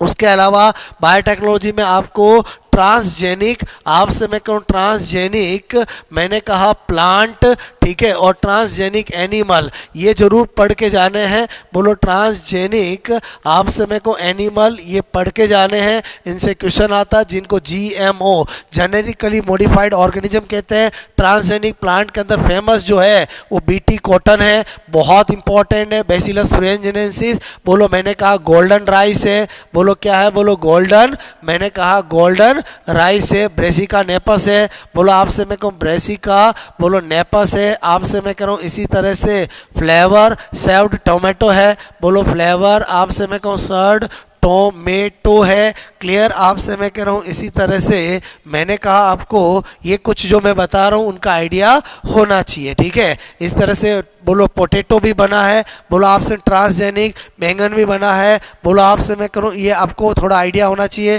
बोलो गोल्डन राइस जो है वो विटामिन A का क्या होता है, अच्छा स्रोत होता है। क्लियर। ओके। आपसे मैं कह रहा हूँ इसी तरह से ट्रांसजेनिक एनिमल में बोलो आपसे भेड़ का बना है, बोलो बकरी का बना है, आपसे मैं कहूँ ऊँट का बना है, बोलो आपसे मैं कह रहा हूँ यहाँ पर बोलो मैंने कहा डॉग यानी कुत्ता का बना है, बोलो आपसे मैं करूँ इनके बहुत सारों के ट्रांसजेनिक बने, चूहे के बने हैं, कुछ नहीं। आपसे मैं कह रहा हूँ किसी भी ऑर्गेनिज्म के अंदर किसी विशेष जीन वाली को डायरेक्ट या इनडायरेक्ट डाल देते हैं तो वो जेनेटिकली मॉडिफाइड प्लांट बोलो अब ये एनिमल बन जाता, जिसको हम जीएमओ कहते हैं। बात समझ में आए बोलो ओके। मैंने कहा इसके अलावा थोड़ा सा आइडिया आपको क्लोन का होना चाहिए। बोलो आपसे क्लोन फर्स्ट बोलो स्तनधारियों, आपसे मैं को स्तनधारियों बोलो का जो क्लोन है वो आपको आइडिया होना चाहिए। कौन है बोलो? डोली है। कौन है बोलो? डोली, जो कि किसका क्लोन था बोलो? भेड़ का क्लोन था। किसका बोलो? भेड़ का। आपसे मैं कह रहा हूं उसके बाद आपसे मैं कहूँ उसके बाद बहुत सारे क्लोन बने अदर। मैंने कहा बोलो शिप का भेड़ क्लोन। उसके बाद जो बने वो कौन है? तो मैंने कहा मोली और पोली। ये भी किसके हैं बोलो? भेड़ के क्लोन है। आपसे मैं कहूँ बोलो केट का जो क्लोन है, मैंने कहा क्लोन है वो सीसी कीटन है। आपसे मैं कहूँ सीसी कीटन है। मैंने कहा आपको बंदर, आपसे मैं कहूँ का जो क्लोन है, मैंने कहा बोलो आपसे मैं कह रहा हूँ बंदर का जो आपसे मैं कहूँ क्लोन है वो आपको एक तो एंडी पता होना चाहिए। क्या है बोलो? एंडी। बोलो आपसे क्या है बोलो? एंडी। अक्सर एग्जाम में पूछ लिया जाता है, ठीक है। मंकी क्लोन है तो थोड़ा आपको ये आइडिया होना चाहिए। बात समझ में आए? उसके अलावा आपको आपसे प्लांट टिश्यू कल्चर जेनेटिक्स में थोड़ा सा प्लांट आपसे मैं कहूँ टिश्यू बोलो कल्चर, आपसे मैं कह रहा हूँ इसको भी देख के जाना है। इसके भी क्वेश्चन आ जाते हैं। प्लांट टिश्यू कल्चर के अंदर आपको पता होना चाहिए एक तो ये क्या होना चाहिए? माइक्रोब्स क्या होना चाहिए? फ्री होना चाहिए, पूरी तरह से स्टेराइज होना चाहिए। आपसे मैं कह रहा हूँ प्लांट टिश्यू कल्चर के अंदर आपसे मैं कह रहा हूँ आपको कौन से प्लांट हार्मोन को यूज करते हैं? एक ऑक्सीन और एक मैंने कहा साइटोकाइनिन, ठीक है, साइटोकाइनिन। ये थोड़ा आपको आइडिया होना चाहिए। अगर आपसे मैं को ऑक्सीजन ज़्यादा लेंगे साइटोकाइनिन कम लेंगे तो बोलो रूट इनिशिएशन आपसे मैं करूँ प्रमोट होगा, और अगर साइटोकाइनिन ज़्यादा लेंगे ऑक्सीजन कम लेंगे तो शूट इनिशिएशन प्रमोट होगा। क्लियर? तो आपको ये थोड़ा आइडिया पता होना चाहिए। तो ये मैंने आपको थोड़ा बायोटेक्नोलॉजी के बारे में बताया। बोलो आपसे मेरे को एक आइडिया दिया। उसके बाद अपन सिस्टम की बात करते हैं तो आपसे मेरे को नर्वस सिस्टम के अंदर बेसिकली आपको बोलो आपसे मेरे को ब्रेन की बोलो स्ट्रक्चर का अच्छे से आपको आइडिया होना चाहिए कि आपसे मेरे को ब्रेन के पार्ट्स कौन कौन से हैं, ब्रेन के अंदर पार्ट्स की कौन से बोलो होलो है, कौन से सॉलिड है, कौन से ब्रेन का पार्ट का कौन सा फंक्शन है। जैसे मैं वर्बली बता देता हूँ कि जो ऑल्फैक्टरी लोब होता है वो आपसे मैं करूँ अग्र मस्तिष्क का भाग होता है जिसका कार्य क्या होता है? सूंघना होता है। आपसे मैं करूँ मैंने कहा जो डायनसिफेलोन होता है वो भी अग्र मस्तिष्क का भाग होता है जिसका हाइपोथैलेमस बोलो डोर्सल सरफेस को कहते हैं, जिस पर बहुत सारे सेंटर होते हैं। आपसे मैं कह रहा हूँ तो यहाँ पर थोड़ा मैं आपको आइडिया दूँ। एक मैंने कहा ऑल फैक्ट्री बोलो लॉब। क्लियर? मैंने कहा आपको सेरिब्रल हेमीस्फीयर, सेरिब्रल मैंने कहा हेमीस्फीयर, ठीक है, प्रमस्तिष्क गोलार्ध। और एक मैंने कहा डायनसिफेलोन। ये किसके भाग है बोलो? अग्र मस्तिष्क के भाग है। बोलो आपसे मेरे को इसका काम क्या है? सूंघने से संबंधित, सूंघने से मैंने कहा संबंधित। और ये शरीर की जितनी भी ऐच्छिक क्रियाएं हैं आपसे मेरे को ऐच्छिक क्रियाओं को क्या करता है बोलो? कंट्रोल। ऐच्छिक क्रियाओं का क्या करता है बोलो? नियंत्रण करता है। उसके अलावा इस पर कुछ केंद्र भी होते हैं जो आपको पता होना चाहिए। यादाश्त आपसे मैं कहूँ का केंद्र मतलब मेमोरी सेंटर बोलो, मेमोरी आपसे मैं कहूँ सेंटर भी यहीं पर होता है। बोलो इंटेलिजेंस आपसे मैं कहूँ इंटेलिजेंस आपसे मैं कहूँ बुद्धिमत्ता का केंद्र भी यही होता है। सोचने का थिंकिंग का केंद्र भी यही होता है, मतलब सोचने का बोलो मैंने कहा बुद्धि आपसे मैं कहूँ मता का, मैंने कहा यादाश्त का, यादाश्त आपसे मैं कह रहा हूँ का ओके। इसी तरह से मनोरंजन का एंटरटेनमेंट का सेंटर भी यही होता है। बोलो हंसने का, मैंने कहा हंसने का, रोने का आपसे मैं कहूँ क्राइंग का, इन सब का सेंटर कहाँ होता है बोलो? यहीं पर होता है। क्लियर? ये थोड़ा आइडिया होना चाहिए। डायनसिफेलोन की आपसे मैं करूँ एक होती है डोर्सल सरफेस, मैंने कहा एक होती है वेंट्रल सरफेस, ठीक है। बोलो मैंने आपसे कहा वेंट्रल सरफेस। जो वेंट्रल सरफेस होती है उसी को हाइपोथैलेमस कहते हैं, हाइपोथैलेमस थैलेमस कहते हैं, और आपसे मेरे को डोर्सल सरफेस को एपिथैलेमस कहते हैं। क्लियर। और जो हाइपोथैलेमस होती है उस पर बोलो ताप नियामक केंद्र होता है, बोलो ठंड नियामक केंद्र होता है, भूख का केंद्र होता है, बोलो प्यास का केंद्र होता है, बोलो आपसे प्यार लव का सेंटर होता है, और नफरत का केंद्र होता है, आपसे हेट घृणा का नफरत का केंद्र होता है, और नींद यानी स्लीपिंग का केंद्र होता है। तो ये थोड़ा आइडिया होना चाहिए। ज़्यादा केंद्र हमेशा बोलो कहाँ पर होते हैं, सेरिब्रल हेमिस्फीयर पे होते हैं। क्लियर। तो आप थोड़ा इनको याद रख लोगे तो आपका काम हो जाएगा। उसके अलावा मैंने कहा जो मिड ब्रेन है, आपसे मेरे को मिड ब्रेन के अंदर ऑप्टिक लोब होते हैं, ऑप्टिक लोब होते हैं, और हमारे ब्रेन में 4 होते हैं, और आपसे में को सॉलिड होते हैं जिनको कोरपोरा बोलो मैंने कहा क्या कहते हैं, बोलो क्वाड्री, बोलो क्वाड्री जेमिना, आपसे कोरपोरा क्वाड्री जेमिना कहते हैं। क्लियर। जबकि जो फ्रॉग होता है बोलो क्या बोला मैंने, कोरपोरा, मैंने कहा क्वाड्री, बोलो क्वाड का मतलब बोलो 4 होता है, जेमिना। क्लियर। इसी तरह से जो फ्रॉग होता है, फ्रॉग के अंदर 2 होते हैं, होलो होते हैं, और मैंने कहा उनको क्या कहते हैं, बोलो कोरपोरा बाई जेमिना। क्या कहते हैं, बोलो बाई जेमिना। थोड़ा आइडिया होना चाहिए।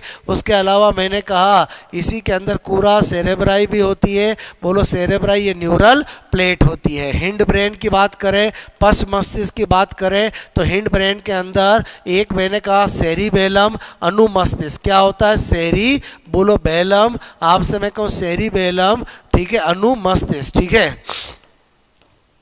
अनुमस्तिष्क होता है जिसको क्या बोलते हैं, सेरिबेलम। ये शरीर का क्या होता है, संतुलन, बोलो बोलो बॉडी बैलेंसिंग, आपसे मैं कहूँ बैलेंसिंग का काम करता है। जो ज़्यादा अल्कोहल का इंटेक करते हैं वो यही ब्रेन का पार्ट प्रभावित होता है। इसके अलावा इसमें पॉन्स वेरो, आपसे मैं कहूँ लाई, पॉन्स वेरो लाई पे पता होना चाहिए, न्यूमो टैक्सिक आपसे मैं कहूँ केंद्र, ठीक है। कभी भी पूछ ले म्यूनोटैक्सिक केंद्र कहाँ होता है, तो आपसे मैं कहूँ न्यूमो बोलो टैक्सिक सेंटर जो होता है वो ब्रेन के इसी पॉन्स वेरोलाई में होता है। तीसरा मैंने कहा मेडुला ऑब्लंगेटा, ठीक है, मेडुला ऑब्लंगेटा, मेडुला ऑब्लंगेटा आपका शरीर बोलो ब्रेन का लास्ट पार्ट होता है, और मैंने कहा आपको ये जितनी भी इनवॉलेंट्री एक्शन है, अनैच्छिक क्रियाओं का क्या करता है, कंट्रोल करता है, ठीक है। जैसे आपका श्वसन है, बोलो ब्लड प्रेशर है, ब्रीदिंग है, समातन है, सर्कुलेशन है, सबका कंट्रोल करता है। तो नर्वस सिस्टम के अंदर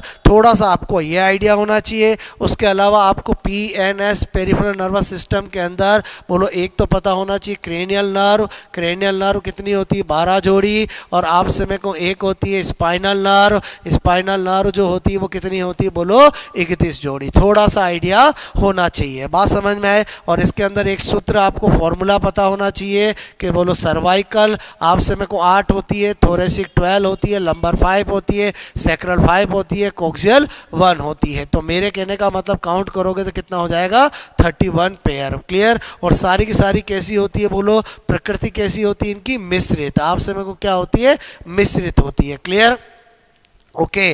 तो आपसे मैं कह रहा हूँ थोड़ा आइडिया होना चाहिए। और आपसे मैं कहूँ फ्रॉग के अंदर बोलो कितनी होती है, 10 पेयर, 10 जोड़ी होती है। क्लियर। ओके। उसके बाद आपसे मैं कह रहा हूँ बोलो आपको नर्व की स्ट्रक्चर की थोड़ा आइडिया होना चाहिए कि नर्व के स्ट्रक्चर में एक साइटोन, एक्सोन, आपसे मैं कह रहा हूँ साइटोन पे डेंड्रोन डेंड्राइट लगे होते हैं, एक्सोन पर असतत रूप से माइलिन की सीथ लगी होती है, और जहाँ पर माइलिन सीथ नहीं होती उसे नोड ऑफ रिमीनियर कहते हैं, और माइलिन सीथ के ऊपर स्वान कोशिकाएं लगी होती है। बात समझ। जो माइलिन सीथ का निर्माण करते हैं, माइलिन सीथ जो होती है स्पिंगोलिपिड की बनी होती है। आपसे मैं को नर्व जो होती है उस पर जो आपका बोलो इंपल्स का कंडक्सेशन है वो एक्सोन से होता है, जिसको नर्व फाइबर भी कहते हैं। बात समझ में आए, बोलो ओके। उसके अलावा मैंने आपसे कहा एंडोक्राइन, आपसे मैं को सिस्टम की बात करते हैं, मैंने नर्वस सिस्टम का बेसिक दिया। एंडोक्राइन सिस्टम में आपको पता होना चाहिए सबसे पहले तो आपसे मैं कहूँ एक होती है एक्सोक्राइन ग्लैंड, बोलो एक्सोक्राइन ग्लैंड्स,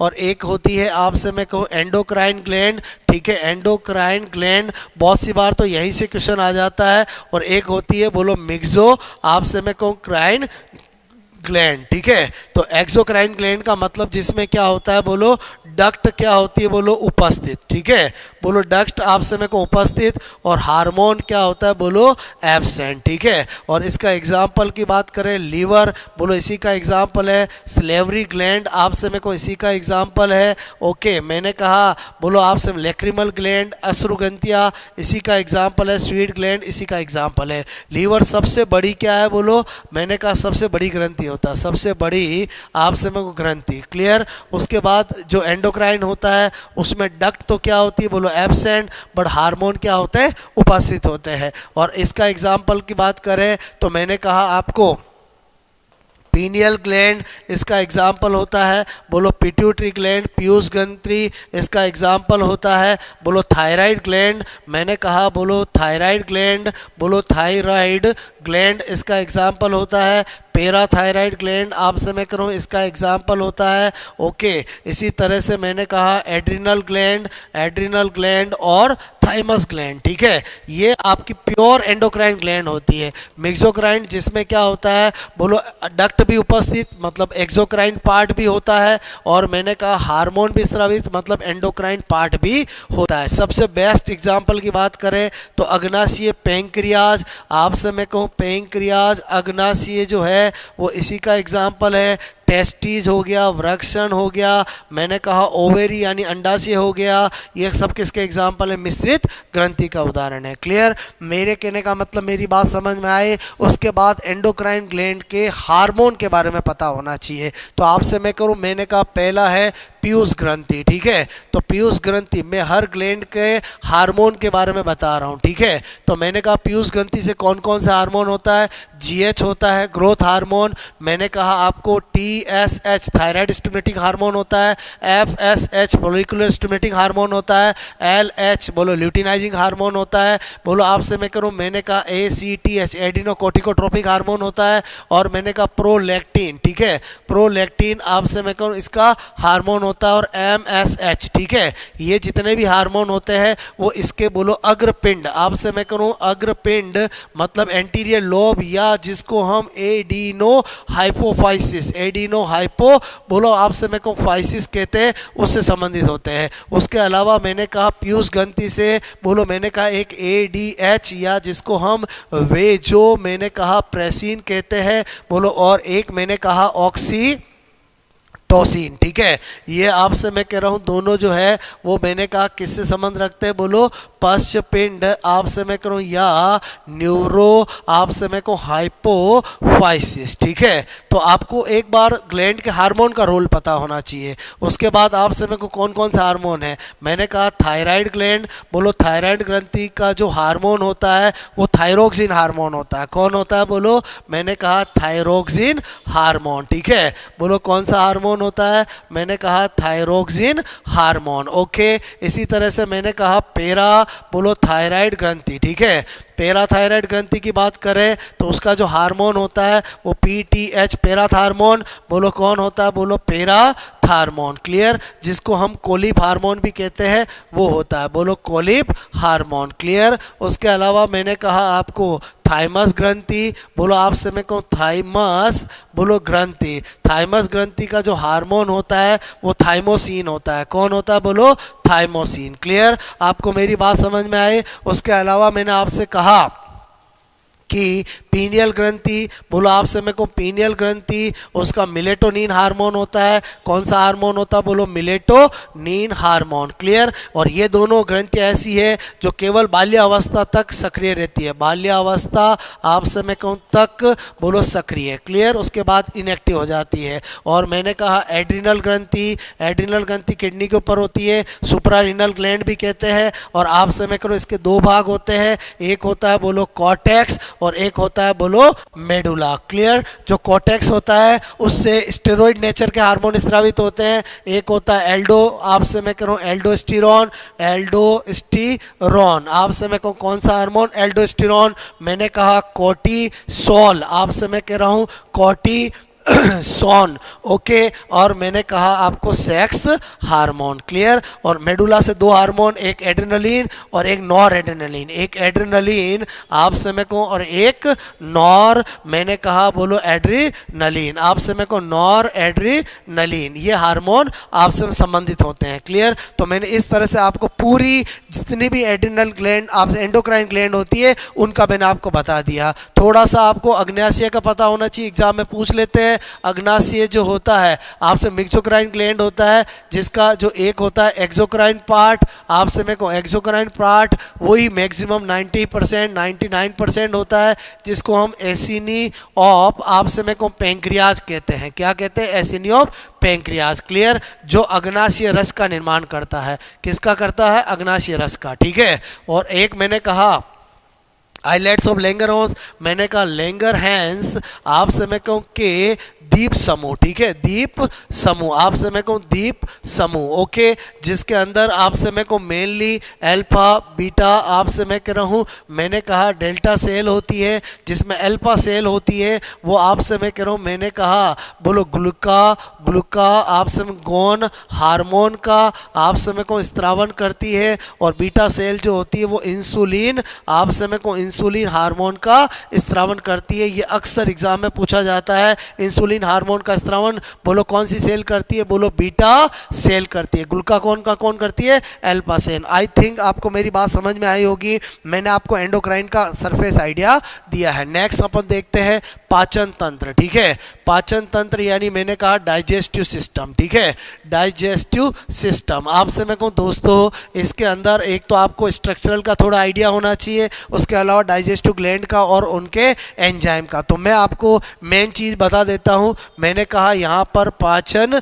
रस आपसे मैं कह रहा हूँ, और यहाँ पर मैं बता देता हूँ उनके अंदर एंजाइम कौन से होते हैं, जो भूलने की चीज़ है, क्योंकि स्ट्रक्चरल वगैरह ऐसी चीज़ होती है जो आपने एक बार पढ़ रखी तो वो दिमाग में रहती है। बात समझो ना, भूल क्या जाते हैं कि कौन से रस में कौन से एंजाइम थे, वो मैं आपको बता देता हूँ। पहला कौन सा है? बोलो मैंने कहा, बोलो आपसे मैं कहूँ, मैंने कहा यहाँ पर बोलो पाचक ग्रंथियाँ, ठीक है, पाचक ग्रंथियाँ, और उनका यहाँ पर बोलो पाचन रस का नाम और उनके एंजाइम या बोलो रासायनिक बोलो संगठन, ठीक है। तो मैंने कहा पहला लेते हैं अपन लार ग्रंथियाँ, ठीक है, लार ग्रंथियाँ। स्लेवरी ग्लैंड आपको पता होना चाहिए 3 जोड़ी होती है। कितनी बोली? 3 पेयर, आपसे मैं 3 पेयर होती है, क्लियर। और इसका स्त्रावन होता है, उसको लार कहते हैं। और लार में कौन सा एंजाइम होता है? बोलो टाइलिन एंजाइम, ठीक है। बोलो क्या होता है? Ptyalin enzyme. बोलो बात समझ में आए क्या होता है? बोलो टाइलिन एंजाइम होता है, क्लियर, ओके। उसके बाद मैंने कहा दूसरा होता है जठर, आपसे मैं को मैंने कहा बोलो जठर ग्रंथियाँ, ठीक है। जठर ग्रंथियाँ मतलब गैस्ट्रिक ग्लैंड, और आपसे मैं को इसके रस को क्या बोलते हैं? जठर रस। क्या बोलते हैं? जठर रस, ठीक है। गैस्ट्रिक जूस क्या बोलते हैं? बोलो इंग्लिश में बोले तो गैस्ट्रिक आपसे मैं को जूस, ओके। और मैंने कहा इसके अंदर एंजाइम कौन कौन से होते हैं? एक मैंने कहा बोलो, मैंने कहा पेप्सिन, यानी मैंने कहा बोलो प्रोरेनिन, आप समय को क्या होता है? प्रोरेनिन होता है। बोलो आप समय को मैंने कहा पेप्सिनोजन, ठीक है, पेप्सिनोजन होता है। बोलो आप समय को जो कि इनएक्टिव होते हैं, बाद में HCl की प्रेजेंस में ये रेनिन में बदलता है और ये पेप्सिन में बदलता है, और ये प्रोटीन पर कार्य करते हैं। उसके अलावा मैंने कहा बोलो आप समय को यहाँ पर यकृत की बात करूँ, लीवर की बात करूं, रस का नाम होता है पित्त रस, और इसमें क्या होता है? Enzyme absent. ऐसा कौन सा रस होता है जिसके अंदर एंजाइम एब्सेंट होते हैं? तो उसका नाम होगा क्या? बोलो यकृत यानी लीवर। आप सभी को जिसमें बाइल जूस, इसका जूस का नाम है, क्लियर। और जिसमें बाइल सॉल्ट और बाइल पिगमेंट ही उपस्थित होते हैं, जिसका कार्य बोलो इमल्सिफिकेशन ऑफ फैट, वसा को छोटे छोटे टुकड़ों में तोड़ना होता है, क्लियर। उसके बाद मैं बात करूं अग्नाशय की, तो अग्नाशय जो रस निकलता है उसका नाम अग्नाशय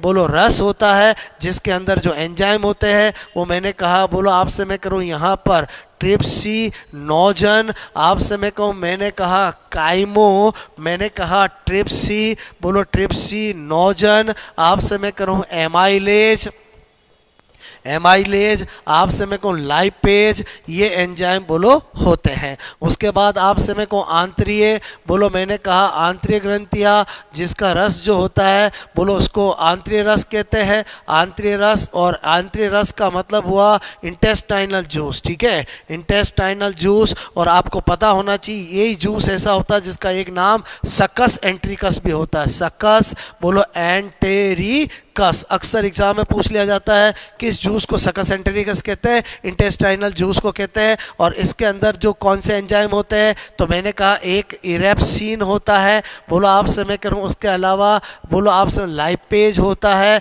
उसके अलावा सुक्रेज होता है, उसके अलावा बोलो माल्टेज होता है, आपसे मैं कहूँ लैक्टेज होता है। मतलब हर वो एंजाइम जो कि क्या करेगा, फाइनल डाइजेशन कंप्लीट करेगा। तो मैंने आपको पाचन तंत्र के अंदर जो 5 डाइजेस्टिव ग्लैंड होती है उनके रस का नाम क्या है और आप सब उनके एंजाइम कौन से होते हैं वो मैंने आपको बता दिया। मतलब डाइजेस्टिव सिस्टम में ये आपको थोड़ा आइडिया होना चाहिए। ओके, उसके बाद श्वसन तंत्र की बात करें तो श्वसन तंत्र के अंदर बोलो एक तो इसका ट्रैक पता होना चाहिए कि बोलो आपसे ट्रैक के अंदर आपका सबसे पहले बोलो एक्सटर्नल नॉस्ट्रिल्स, उसके अलावा आपसे मैं करूँ आपका फेरिंग्स, फेरिंग्स बोलो पाचन तंत्र और श्वसन तंत्र का कॉमन भाग है। उसके बाद लैरिंग्स, फिर ट्रेकिया, फिर ब्रोंकाई, फिर आपसे मैं को लंग्स, और फिर लंग्स के अंदर लॉट ऑफ एल्वियोली। एल्वियोली यानी कुपिकाएँ बोलो हमारे बोलो श्वसन तंत्र या लंग्स की संरचनात्मक क्रियात्मक इकाई होती है। बात समझ में। उसके बाद मैंने कहा श्वसन तंत्र के अंदर आपको संवाद तंत्र, आपसे मैं कह रहा हूँ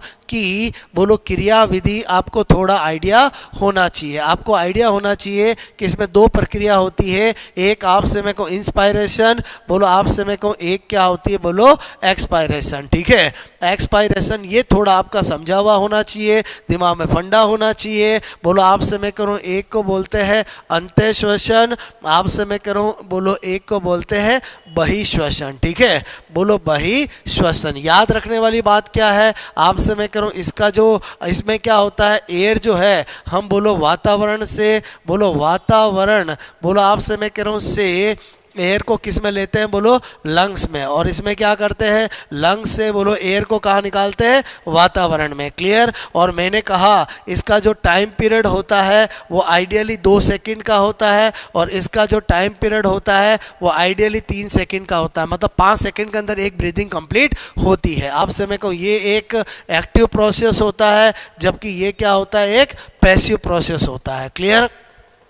आपसे मैं कह रहा हूँ पैसिव प्रोसेस होता है। क्लियर। और मैंने कहा इसके अंदर बोलो आपसे मैं कह रहा हूँ डायाफ्राम, ठीक है, डायाफ्राम बोलो कि अरियपेशियम बोलो आपसे मैं रेडियल आपसे रेडियल पेशी, और आपसे मैं कह रहा हूँ तथा बोलो आईसीएम इंटरकोस्टल मसल बोलो आपसे मैं कह रहा हूँ में संकुचन, आपसे मैं कहूँ संकुचन होने आपसे मैं कहूँ से होता है, जबकि ये बोलो इन्हीं के क्या होता है बोलो शिथिलन होने से, रिलैक्सेशन बोलो मैंने कहा शिथिलन मैंने कहा होने बोलो से होता है। क्लियर। वो होता है बोलो कॉन्ट्रैक्शन से, ये किससे होता है रिलैक्सेशन से। आई होप मेरी बात समझ में आई होगी। क्लियर। उसके अलावा मैं क्या बता रहा हूँ आपको, मेरे कहने का मतलब है इसके अंदर जब इसमें कॉन्ट्रैक्शन होता है तो अंदर क्या होता है बोलो वॉल्यूम इंक्रीज होता है, प्रेशर डिक्रीज होता है, और आपसे मेरे को एयर हमेशा हाई प्रेशर से लो प्रेशर आपसे मेरे को जाती है,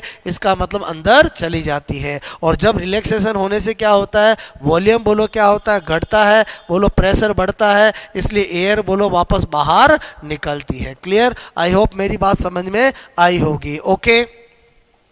आपसे मैं कह रहा हूँ आपको मैंने बोलो मैं आपको ह्यूमन के सिस्टम बता रहा हूँ, मैंने नर्वस सिस्टम बता दिया, एंडोक्राइन सिस्टम बता दिया, डाइजेस्टिव सिस्टम बता दिया, रेस्पिरेटरी सिस्टम बता दिया। अब अगर मैं बात करूँ एक्सक्रीटरी सिस्टम की, ठीक है, तो एक्सक्रीटरी सिस्टम की बात करूँ तो आपको पता होना चाहिए हमारा एक्सक्रीटरी ऑर्गन कौन होता है, किडनी होता है। किडनी आपसे मैं कहूँ जिसमें बोलो पेरिफेरल पार्ट कॉर्टेक्स कहलाता है, अंदर वाला भाग मेडुला कहलाता है, और आपसे मैं कहूँ किडनी की संरचनात्मक क्रियात्मक इकाई नेफ्रॉन होती है। नेफ्रॉन के अंदर आपसे मैं करूँ एक सबसे पहले हेल्ले लूप होता है, फिर नेक होती है, फिर पीसीटी होती है। बोलो आपसे मैं कह रहा हूँ मैंने कहा सबसे पहले बोमेन कैप्सूल होता है, फिर नेक होता है, फिर पीसीटी होती है, फिर आपका हेले लूप होता है, फिर डीसीटी होती है, फिर कलेक्टिंग डक्ट होती है। कलेक्टिंग डक्ट सारे नेफ्रॉन का कॉमन डक्ट होती है। और आपसे मैं कह रहा हूँ जो आपका हेले का जो लूप होता है वो मेन आपसे मैं कहूँ एडवांस पार्ट होता है, बिकॉज उसी से आपसे क्या होता है, एक्सचेंज मेनली होता है। उसके अलावा मैंने कहा आपको इसमें मेन चीज़ जो एग्जाम में बार बार पूछी जाती है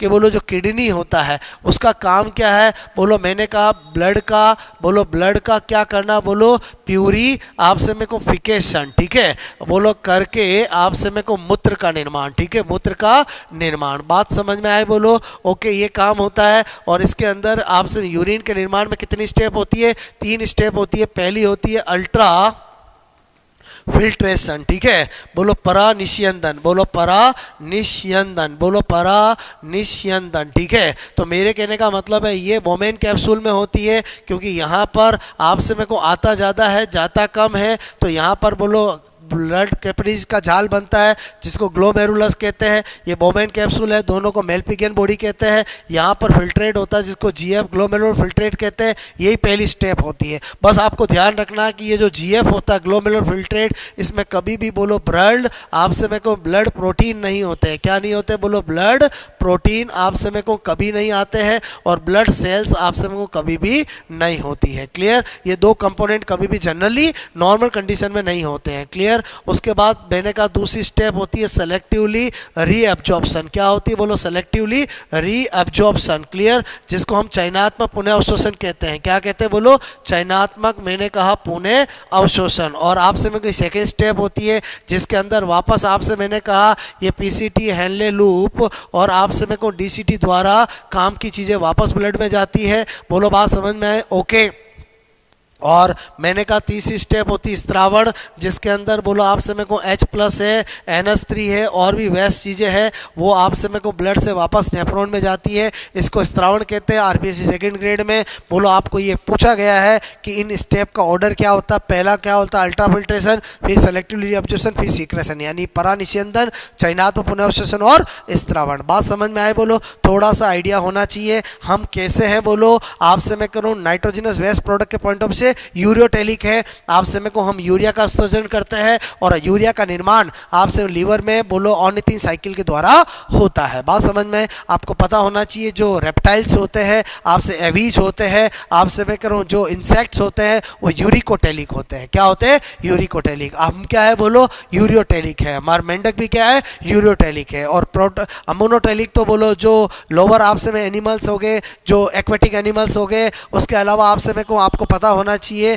कि जो फ्रॉग का जो टेडपोल लार्वा है वो भी अमीनोटेलिक है, और आपका जो बोनी फिश है वो भी अमीनोटेलिक है, जबकि कार्टिलेजिनस फिश जो है वो यूरियोटेलिक है। ओके, आपसे मैं करूँ। उसके बाद मैंने कहा आपको किसके बारे में बता दूं थोड़ा, मैंने कहा सर्कुलेटरी सिस्टम। ठीक है, तो सर्कुलेटरी सिस्टम के अंदर दोस्तों ज़्यादातर स्ट्रक्चर आपको स्ट्रक्चर ऑफ आपसे मेरे को हार्ट की पूछी जाती है। आपको थोड़ा सा ये आइडिया होना चाहिए, हार्ट के अंदर 4 में बोलो चैम्बर होते हैं। ओके, जिसके अंदर ये राइट ऑरिकल, ये लेफ्ट ऑरिकल, ये राइट वेंट्रिकल और ये लेफ्ट वेंट्रिकल होता है। आपसे मैं करूं बोलो ऊपर वाले भागों से एसवीसी से ब्लड आता है, नीचे वाले से आईवीसी से ब्लड आता है। बोलो ये जो ब्लड आपसे में सारा जो आता है वो डी ऑक्सीजनेटेड होता है। क्या होता है, बोलो डी ऑक्सीजनेटेड ब्लड होता है, अनऑक्सीकृत होता है। यहाँ पर आपसे मैंने कहा ये एसएन नोड होता है। बोलो एसएन नोड यानी साइनो ऑरिकुलर नोड, जिसको पेस मेकर भी कहते हैं। यहाँ पर मैंने कहा एवी नोड भी होता है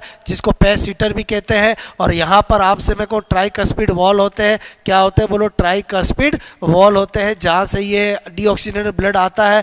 यहाँ से बोलो आपसे मेरे को पल्मोनरी आर्टरी निकलती है, जिसमें ये डीऑक्सीजनेटेड ब्लड दोनों लंग्स में जाता है। बोलो लेफ्ट लंग्स और राइट लंग्स में जाता है। मेरे कहने मतलब ये कौन है, बोलो पल्मोनरी आपसे मेरे को आर्टरी। पल्मोनरी आर्टरी एकमात्र ऐसी आर्टरी होती है जिसमें अंदर डीऑक्सीजनेटेड ब्लड होता है। फिर मैंने कहा वापस यहाँ पर ऑक्सीजनेटेड होकर के यहाँ पर ये पल्मोनरी वेन, आपसे मैं कह रहा हूँ पल्मोनरी वेन जो होती है बोलो फुफ्फुसी सिरा, इसके द्वारा वापस इसमें आता है और आपसे मेरे को ऑक्सीजनेटेड ब्लड आता है। और ऑक्सीजनेटेड ब्लड जो होता है वो आपसे मैं कह रहा हूँ यहाँ पर मैंने कहा यहाँ पर क्या होता है, बोलो ये बाइकस्पिड वॉल होता है। क्या होता है, बाइकस्पिड वॉल आप आपसे मैं करूँ जिसको हम मिट्रल वॉल भी कहते हैं, मिट्रल वॉल भी कहते हैं, उसके द्वारा ये यहाँ पर बोलो आपसे कैरोटिक सिस्टमिक आर्क निकलती है जिसको हम अरोटा बोलो महाधमनी कहते हैं, महाधमनी कहते हैं। पूरे बोलो आपसे मेरे को धमनी बोलो मैंने कहा पूरी बॉडी के अंदर ब्लड को सप्लाई किया जाता है और वापस ऊपर वाले पार्ट से इसमें और नीचे वाले पार्ट से इससे आता है। थोड़ा सा ये आइडिया होना चाहिए। उसके अलावा मैंने कहा इम्पल्स का ओरिजिनेटेड ऐसे नोड द्वारा किया जाता है, फिर एवी नोड, फिर यहाँ पर बंडल ऑफ हिंज होता है और यहाँ पर परकिंजे फाइबर होते हैं। बात समझ में? जब भी बोलो हार्ट का कॉन्ट्रैक्शन होगा पहले इस चैम्बर में होगा, फिर इसमें होगा, फिर इन दोनों साथ एक साथ होगा। क्लियर? उसके अलावा मैंने आपको थोड़ा सा आइडिया होना चाहिए कि बोलो हमारी हार्ट रेट जो होती है वो 72 पर मिनट होती है। एक मिनट में हमारा हार्ट 72 बार बोलो पंप करता, आपसे मैं कह रहा हूँ। और मैंने कहा कार्डियक बोलो आप सब साइकिल बोलो का टाइम पीरियड जो होता है, टाइम पीरियड जो होता है वो आपको पता होना चाहिए 0.8 सेकंड का होता है। आपसे मेरे को एक बार हार्ट जब हमारा पंप करता है तो आपसे मेरे को एक बार मैंने कहा पंप बोलो करने पर 70 ml ब्लड जो है वो आपसे मेरे को बॉडी में बोलो आपसे मेरे को भेजता है। ठीक है, भेजता है। तो आपको थोड़ा आइडिया होना चाहिए। तो कार्डियक आउटपुट क्या होगा? तो कार्डियक आउटपुट जो होता है, कार्डियक आउटपुट का मतलब होता है एक मिनट में हार्ट कितना फेंकता है। तो एक बार में 70 ml फेंकता है। तो मैंने कहा आपको एक मिनट में 72 बार अगर पंप करेगा तो 72 बार आपसे मेरे को भेजेगा। तो इसको कैलकुलेट करते तो ऑलमोस्ट आपसे मैं कह रहा हूँ, मैंने कहा बोलो ऑलमोस्ट 5 लीटर आता है, यानी हमारे बॉडी के अंदर लगभग 5 लीटर ब्लड होता है। आपको मेरी बात समझ में आए? मतलब सर्कुलेटरी सिस्टम के अंदर थोड़ा हार्ट की स्ट्रक्चर का अच्छे से आइडिया होना चाहिए और हार्ट की स्ट्रक्चर के साथ साथ थोड़ा ब्लड का सर्कुलेशन कैसे आता और कैसे जाता ये आइडिया होना चाहिए। बिकॉज डबल बोलो ब्लड सर्कुलेशन सिस्टम होता है, 2 बार आता है 2 बार जाता है। वॉल कहाँ पर होते हैं ये आपको थोड़ा आइडिया होना चाहिए। मैंने क्या बताया, समझ में आई मेरी बात? ओके।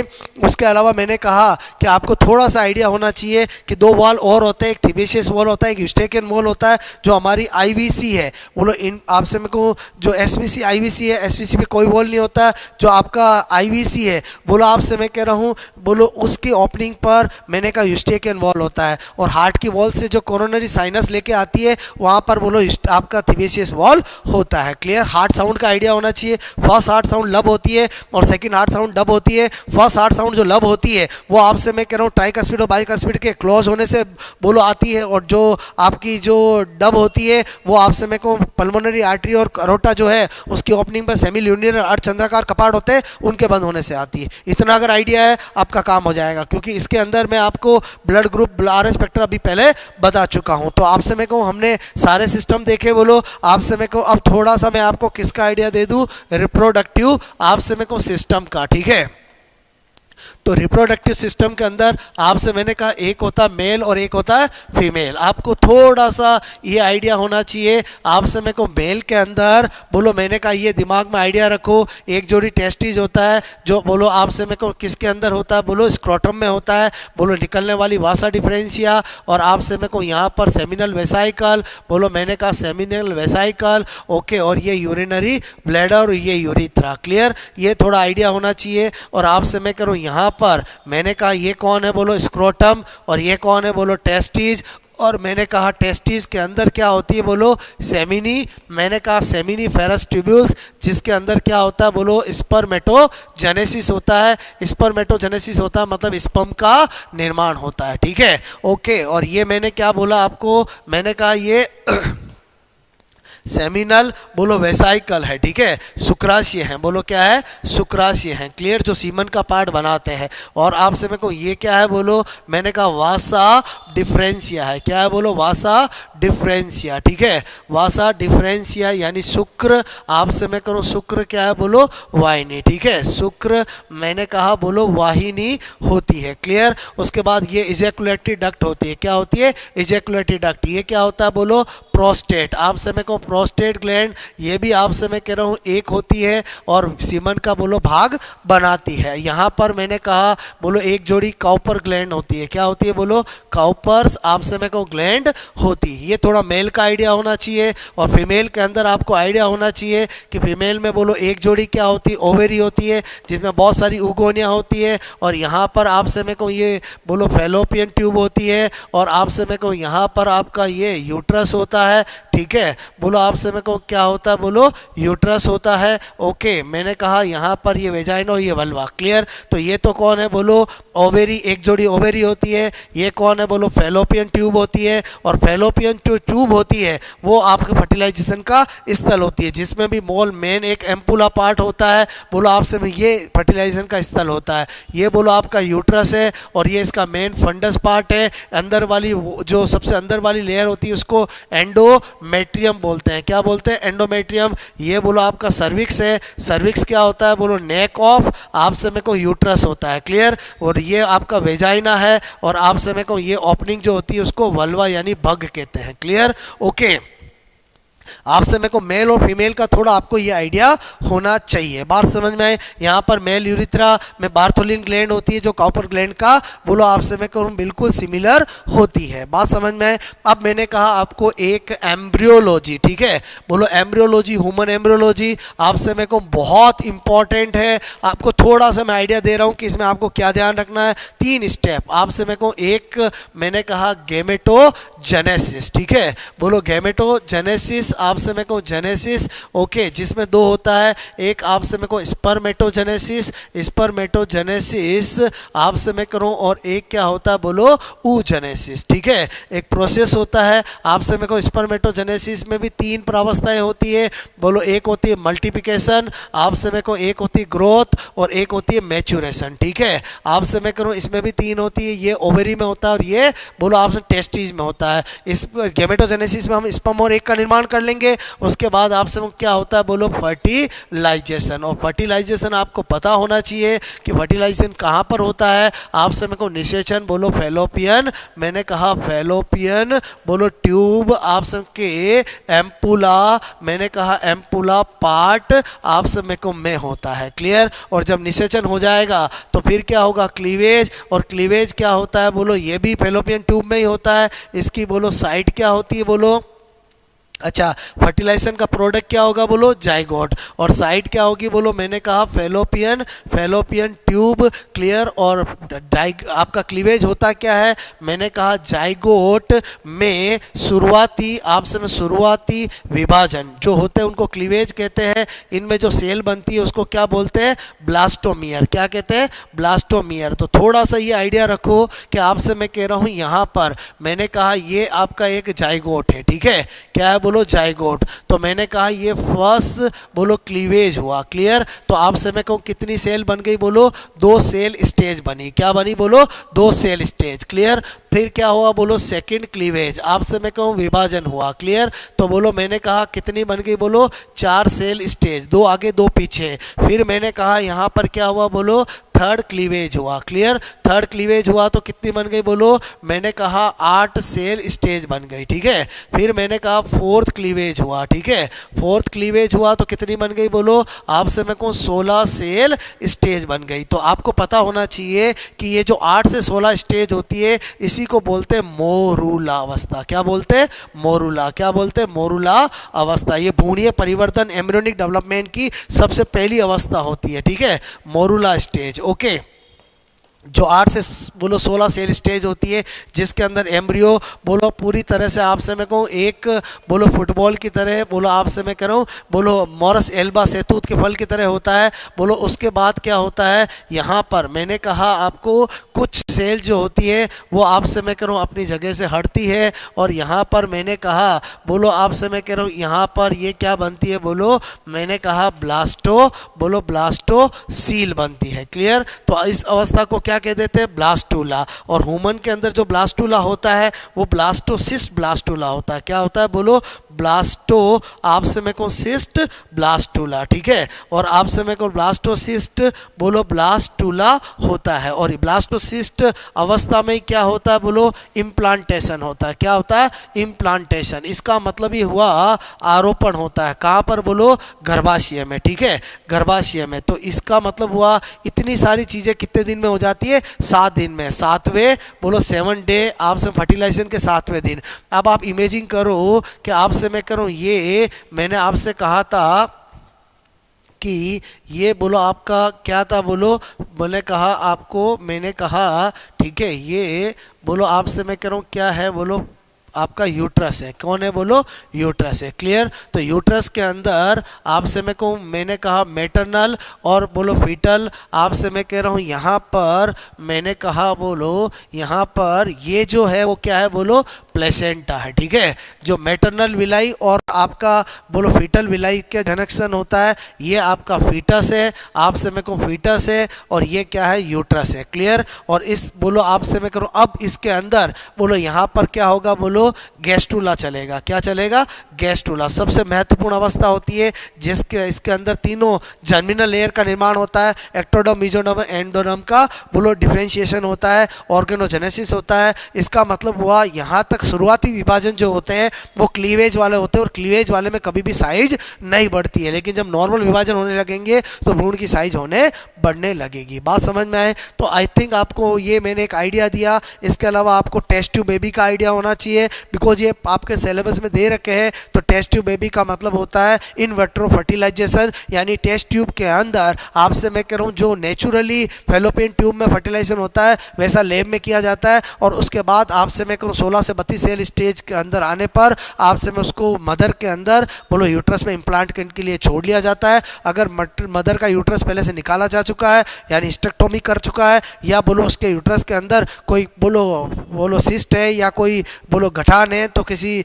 बोलो किराए की माँ का यूज करते हैं जिसको सरोगेट मदर कहते हैं। या आपसे मेरे को टेस्ट ट्यूब बेबी आपको ये आइडिया होना चाहिए। आई थिंक आपको मैंने आज बोलो आपसे मैं कह रहा हूँ बोलो जो मैंने टॉपिक आपको आज मैंने लक्ष्य टारगेट लेके चला था वो मैंने एक्सप्लेन कर दिया। अगेन मैं आपसे कह रहा हूँ ये मैं मेरा आपको एक्सपीरियंस बता रहा हूँ कि बोलो इस तरह से बायोलॉजी के अंदर थोड़ा आपको फास्ट रैपिड कि हर टॉपिक में क्या याद होना चाहिए वो पता होना चाहिए। आई होप आपको मेरी बात समझ में आई होगी। मैंने 12-13 टॉपिक आपको करा दिए, इस तरह से एक लेक्चर और जिसमें आपको मैं सारा प्लांट का और वो भी बता दूंगा। बस आप थोड़ा सा इनको अच्छे से जब भी आपको टाइम मिले एक बार आप इसको आप देख लो और सुन लो तो आपको एक कॉन्फिडेंस आ जाएगा कि रैपिड फास्ट एक तरह से बायोलॉजी के 10-15 टॉपिक को हम कैसे 1.5 घंटे में तैयार कर सकते हैं। आई होप आपको मेरी बात समझ में आई होगी। क्लियर? ओके। और आप बताना मुझे आपको कैसा लगा, और अगर आप और कुछ भी आपकी डिमांड है तो आप मुझे बोलो कमेंट बोलो आपसे यूट्यूब पे कमेंट बॉक्स में आप बता सकते हैं,